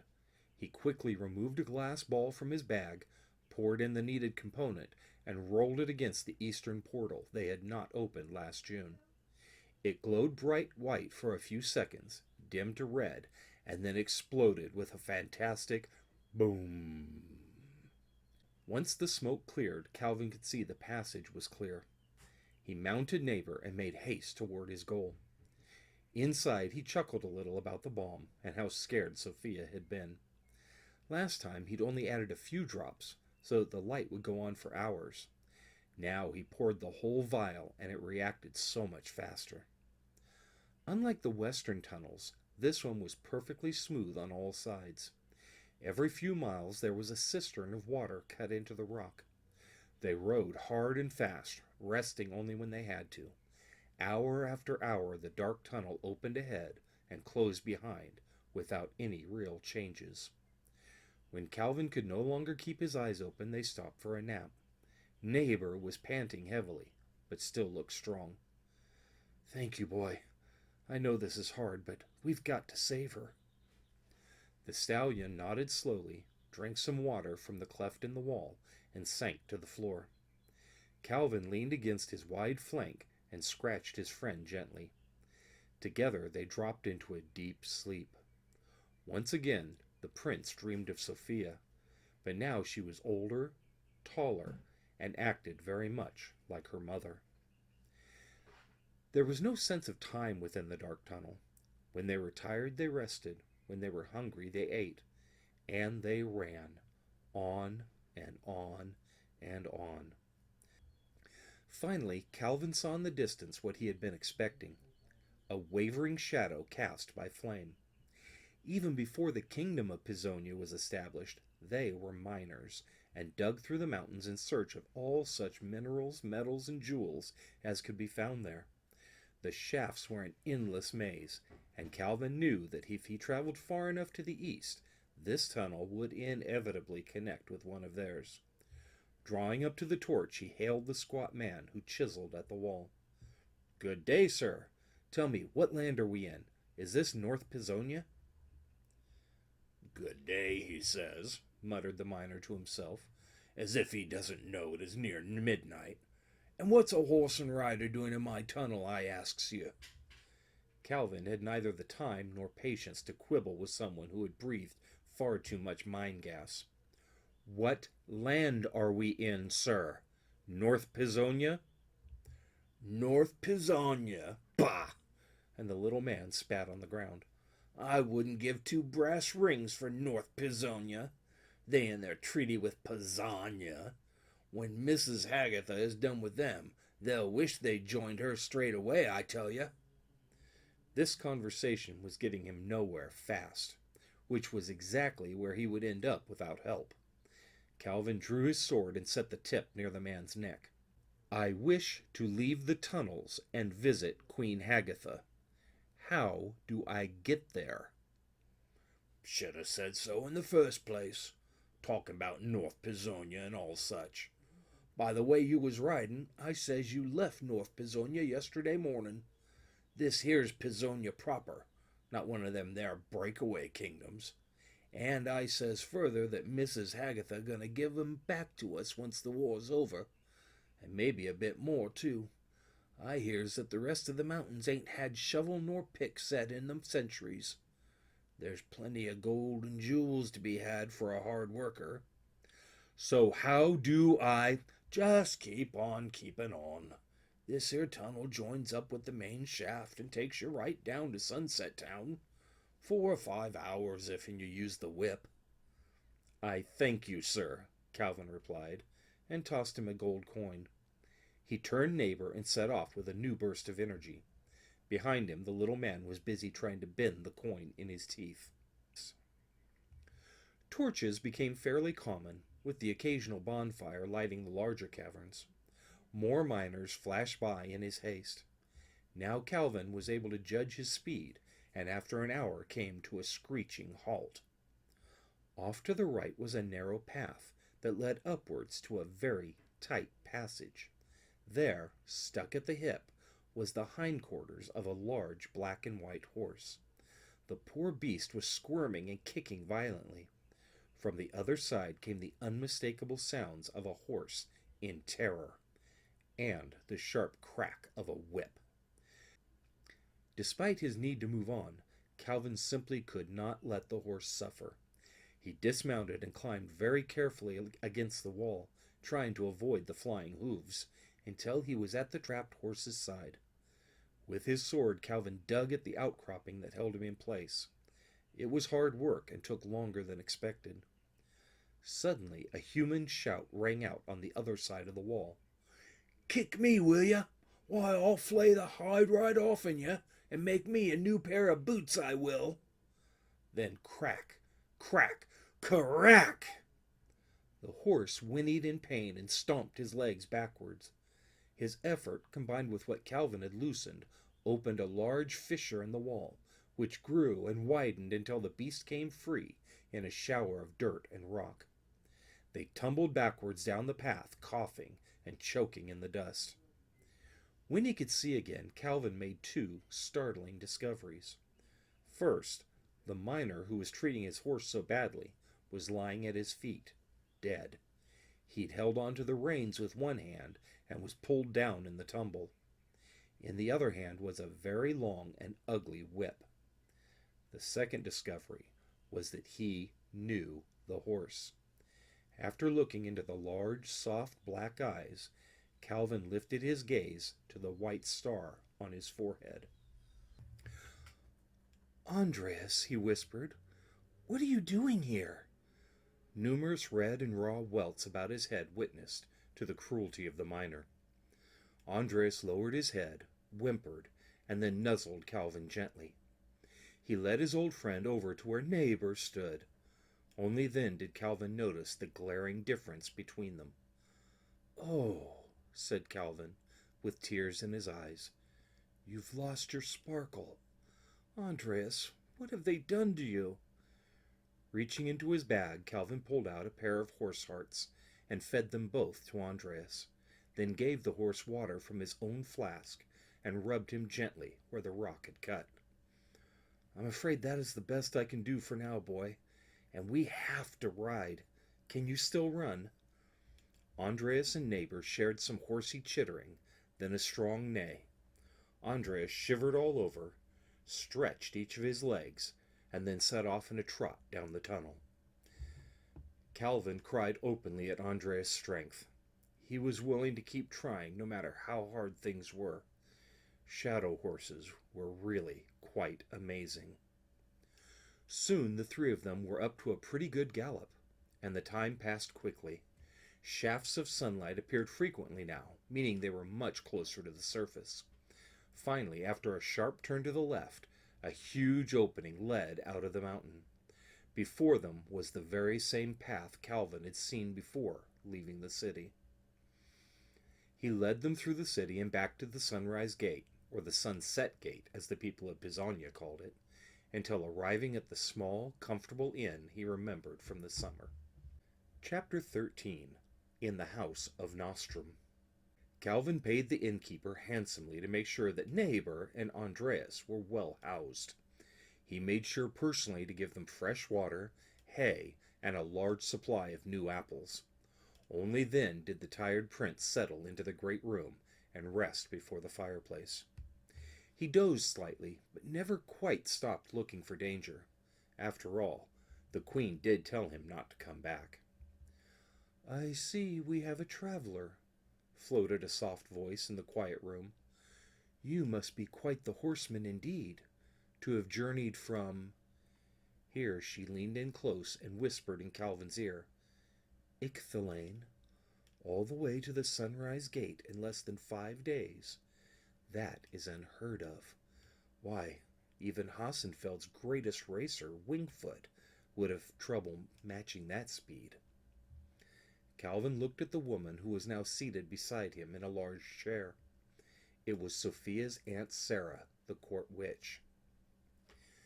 "There is not much time, so be silent and listen." This new firmer voice from Sarah was very unexpected. "My sister has many plans. Some she does not share with me. There are those in our kingdom that do not agree with her. We want peace between all the 7 kingdoms. Your being here will act like a pebble in a pond. Ripples will move out and multiply. If you vie for Sophia's hand, this kingdom will never be the same. We will have to open our borders to outsiders, or they will have to submit to our armies. Many people are scared and do not want either, but I see no other path. All I care about, he blurted before she cut him off. This isn't just what you care about. If we are not careful, war will roll over all the lands. Many, many people will die. I would give my life to keep Sophia safe. Then prepare yourself, young prince. I have a friend, a fellow magic user, who lives just inside the Sunrise Gate. He will give you a safe place to stay. Do not talk to him. He will act as if you are not even there. On the third morning hence, the princes will begin to arrive. Follow them as if a servant. Once you reach the stalls, I will hide you until the royal chase begins. You must win. If any other prince takes Sophia's hand, then all is lost. Do you understand? Calvin nodded. Suddenly he felt very small and young in a world of very big adult problems. She smiled sweetly again. I will take Andreas with me. You did very well to rescue him, but now he needs rest, care, and love. I will claim him as my own companion and bring back his sparkle. Goodbye, Calvin. His stay at the magician's home was exactly as Sarah predicted. Food and water appeared outside his door each morning and night, but not a soul even looked at him. The anticipated morning came, and through the gate rode a magnificent parade. At its head rode 4 princes, representing the kingdoms of Pisonia, as well as South Pisania. Calvin recognized his distant cousin Gus, son of King Bubby. He took care to cover neighbor's saddle with rags and traded his own royal suit for a simple riding outfit. With patience he found the perfect moment and trotted out to join the servants of the princes as they moved down a narrow street. Hopefully they would all assume he belonged to some royal other than their own. Arriving at the royal stalls, Calvin wondered just how he was supposed to get inside and find Sarah, but she was far ahead of him. As the cavalcade entered, the princes rode to the castle. Their entourage made camp in various places on the grounds. Calvin rode further in than the rest, and was about to dismount when a stable boy took neighbor by the reins. Come with me. I've been ordered to bring a servant to her lady's adviser. Once they stepped into the shade of the thicket, Mr. Blonde stable boy transformed into the tall and quite beautiful raven-haired witch, Sarah. You will stay under my protection tonight. At dawn is the chase to see who is best suited to claim Sophia's hand. Calvin was appalled. You mean whoever wins the race gets to marry her? What about love? What about liking him? Does she even get a choice? She turned on him sharply. Do not question our ways, Calvin. You may be a prince in North Pisania, but that is many miles away. Here you are just another man in a country ruled by women. Again her voice softened. No land is perfect. We try to do the honorable thing while still respecting our traditions. When you rule, you shall learn that destroying all things that have flaws leads only to all things being destroyed. Calvin lowered his head in shame.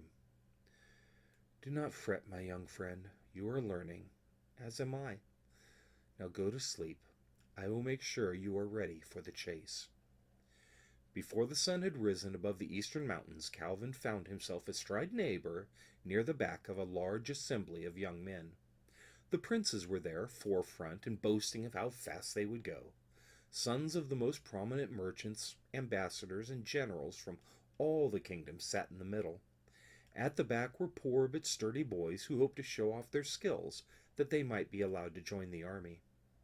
They had little hope of winning and did not even dream of marrying the princess. Then there was Calvin. The same tall, thin man who served as master of the herd stepped forward and in a clear voice called out, Riders, you have gathered to prove your worthiness to the queen. Our Princess Sophia awaits the winner, who will be honored with a chance to sue for her hand. Here in the royal chase, nothing matters but your horsemanship and your honor. Ride well, and be off with you." At his command they scrummed, trying to find a clear path forward. Calvin avoided the middle of the pack and took the longer but faster route around them. In the distance he spied Gus, with a slight lead over the others. A dozen native shadow riders were hard on their heels, in a line, with Calvin gaining quickly. The royal chase was not just a course for speed and agility, but endurance. For 24 hours man and horse would be challenged. There were obstacles to be avoided or overcome, fallen trees to jump, rivers to ford. Only the greatest horseman could even finish. Yet Calvin, astride Neighbor, was a master. As the sun dropped into the red clouds of sunset, Calvin found himself neck and neck with the very short and very ugly Prince Lug of South Pisonia for the lead. Although each of the racers was mounted on a shadow horse, none of them were the incomparable Neighbor. The pair were holding back, waiting for nightfall before moving ahead. Sarah had warned him not to surpass the others too easily. Cheating was a common and time-honored practice in the royal chase. It would not do to draw too much attention until the very end. Lug glanced at Calvin and then lurched over to bump him hard toward a tree. Neighbor avoided it without losing a step, and then slammed back into Lug's horse in return. Beast and rider stumbled, and then fell headlong into the stream they were meant to leap. In the gathering darkness, Calvin had an idea. Neighbor's brilliant silver sparkles would give away his position and allow the others to follow. With difficulty he reached around and tucked the cloth blanket around his friend's mane, then his tail, and wrapped it tightly so that not a glimmer fell out. They disappeared into the night. Even Neighbor could not run forever. By the stars, Calvin knew that dawn was not far off. Time to rest and prepare for the final sprint. He pulled up under a large oak and gave the horse a deep draught of cool water. Following that were several of the horse-heart biscuits they were gifted by the ambassador. Neighbor perked up and seemed ready to go. "No, my friend, rest a bit. Your heart is stronger than your legs." "That is good, young prince." Calvin spun on the spot, drawing his sword. In the dim starlight he spotted a tall, hooded figure.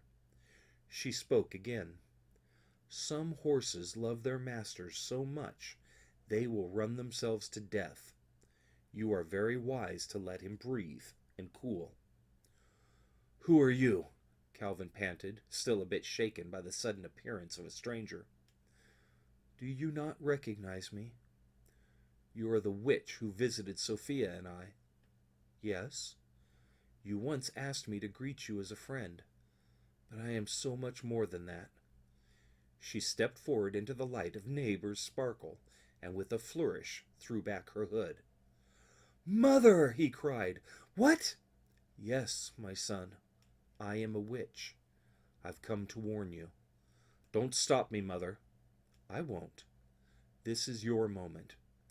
Time to decide your own future. If you choose to win Sophia's hand, which I approve of, by the way, you must be prepared to risk everything. Queen Hagatha will destroy you if she can. Do not trust her." "What about Sarah?" Calvin was thrilled to know his mother was watching over him, but a few more allies would make him feel safer. "My niece Sarah is a very capable witch. You can trust her to do what is best for the Shadow Kingdom. That does not always mean what is best for you, so be wise, my son." Calvin ran to her and hugged in a way he had not for years. "Thank you, Mother. Thank you." She luxuriated in her son's love for an eternal second, then ended the embrace and turned to the northwest. "I hear hoofbeats in the distance. Your lead is not so great that they might not catch you. Go now. Find your destiny." With those words she melted into a wide and deep pool of water. Her edges filled the small thicket and would force the others to go far around. Calvin leapt into the saddle, silently thanked his mom for the help, and raced for the finish. Twilight melted into weak sun, and Calvin could see the tall, dark form of the stalls in the distance. Neighbor put on a final burst of speed, such that the prince could merely hold tight. Then he saw something that sickened him. 200 yards ahead were a pair of riders. They must have used the darkness to leave the proper path and cut off a great loop. Banging into each other was one thing, but this was dishonorable and mean. Calvin screamed over the rush of wind for Neighbor to give it all he had. Now he was 100 yards behind. 50, 10. Gus of South Pisonia and Lug of Pisonia whipped their horses hard, then turned their reins on Neighbor and Calvin. It stung, but only spurred him onward. They all rounded the corner of the palisade together and found a massive moat had been dug between them and the gates. It was filled with water and looked about 20 feet wide. In a panic, Calvin wondered if even a shadow horse could leap so far.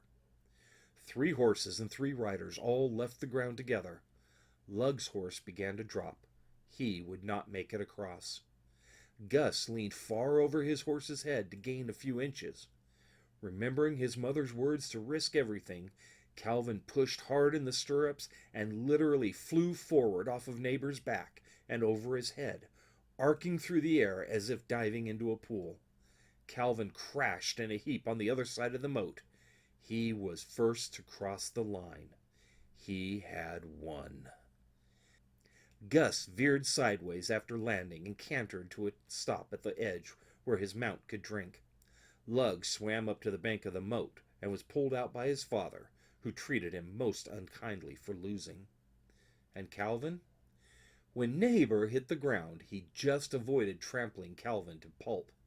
The prince grabbed wildly at the reins and, holding tight, was dragged deep past the gate.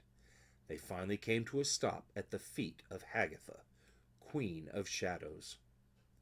She looked down, crossed her arms in front of her chest, and said with narrowed eyes, "You must be Calvin, Prince of North Pisonia," then barked at her guards, "Bring him!" The throne room was a large square space where the royal horses roamed freely. The queen and king sat above the floor on a golden bench. Those who faced their majesties knelt on a wooden beam. It was painful and humiliating. "What shall we do with you, Prince Calvin?" asked the queen. "You won the royal chase, and so have the right to ask Sophia's hand. You were also banished from my lands for not telling me your name. How shall I keep both my word and my honor?" Calvin had a very smart-aleck response ready, but Sarah, standing behind the queen, shook her head slowly. "Your Majesty, if it is a matter of honor, Prince Calvin was invited to participate in the chase. I was here as a traveler before, not as a prince." Spoken like a politician and a Pisonian. You would quibble over small words and ideas. "If your Majesty—" "No!" she snapped. "This insult must be atoned for." "If I may, my queen." Sarah stepped forward into the light and bowed low. "I have looked into the future. This boy will not serve your purposes, unless—" "Yes, unless what?" said Hagatha, irritated. "Let him gather your rightful inheritance, the crown jewels of all the 7 kingdoms. Surely that would satisfy your Majesty's honor and prove his worth." The queen sat back, a wicked gleam in her eye. "Yes, yes. Calvin, Prince of North Pisonia, as the winner of the royal chase, you may ask for the Princess Sophia's hand in marriage. However, you cannot exercise that right with a doom pronounced over your head. You must atone for your insult to our lawful command." Hagatha glared at him, almost daring him to fulfill the quest she was about to give. "Therefore, you shall go to the 6 kingdoms and seek out the lost crown jewels of old Pacomma. Only if you are successful may you return and claim your bride." A disturbance arose in the far corner of the room. Shouting mixed with the clash of steel as Sophia burst into their presence. She was armed to the teeth and ready for a fight. "And what if I don't want to marry this oaf? This thin, ugly, melon-headed—" Finding herself at a loss for insults, she chose the one most likely to please her mother. "Pisanyan!" "You will do as you are told, daughter. Now leave." "Leave? Leave? While you discuss my future without me? Fine, I'll leave." A cloud of flaming red hair spun in the air and strode out the door. Something about this struck Calvin as being very fishy. He'd never known Sophia to give up on anything so easily. "You have been given your quest, Calvin of Pisanyan. Go now. May you return in honor and success, or not at all." The prince saluted the queen and king in turn, walked backwards out of the throne room, and rushed to find neighbor. Things had become quite a bit more dangerous than he'd expected. Stepping into the bright morning, Calvin found his horse on the steps of the castle. He and the beautiful mare Andromeda were held by a shorter, thin stable boy, wearing a travel cloak and large hat. A single ringlet of bright red hair peeked out. "We should go quickly," the boy said, "before they discover I am gone." "Well said, my friend," Calvin replied with a huge grin. "I look forward to another adventure with you." Just then an alarm bell sounded in the guard shack, followed by shouts and the sound of running feet. Calvin and Sophia laughed as they mounted their companions and sped out of the front gates. A dozen mounted soldiers followed at full gallop.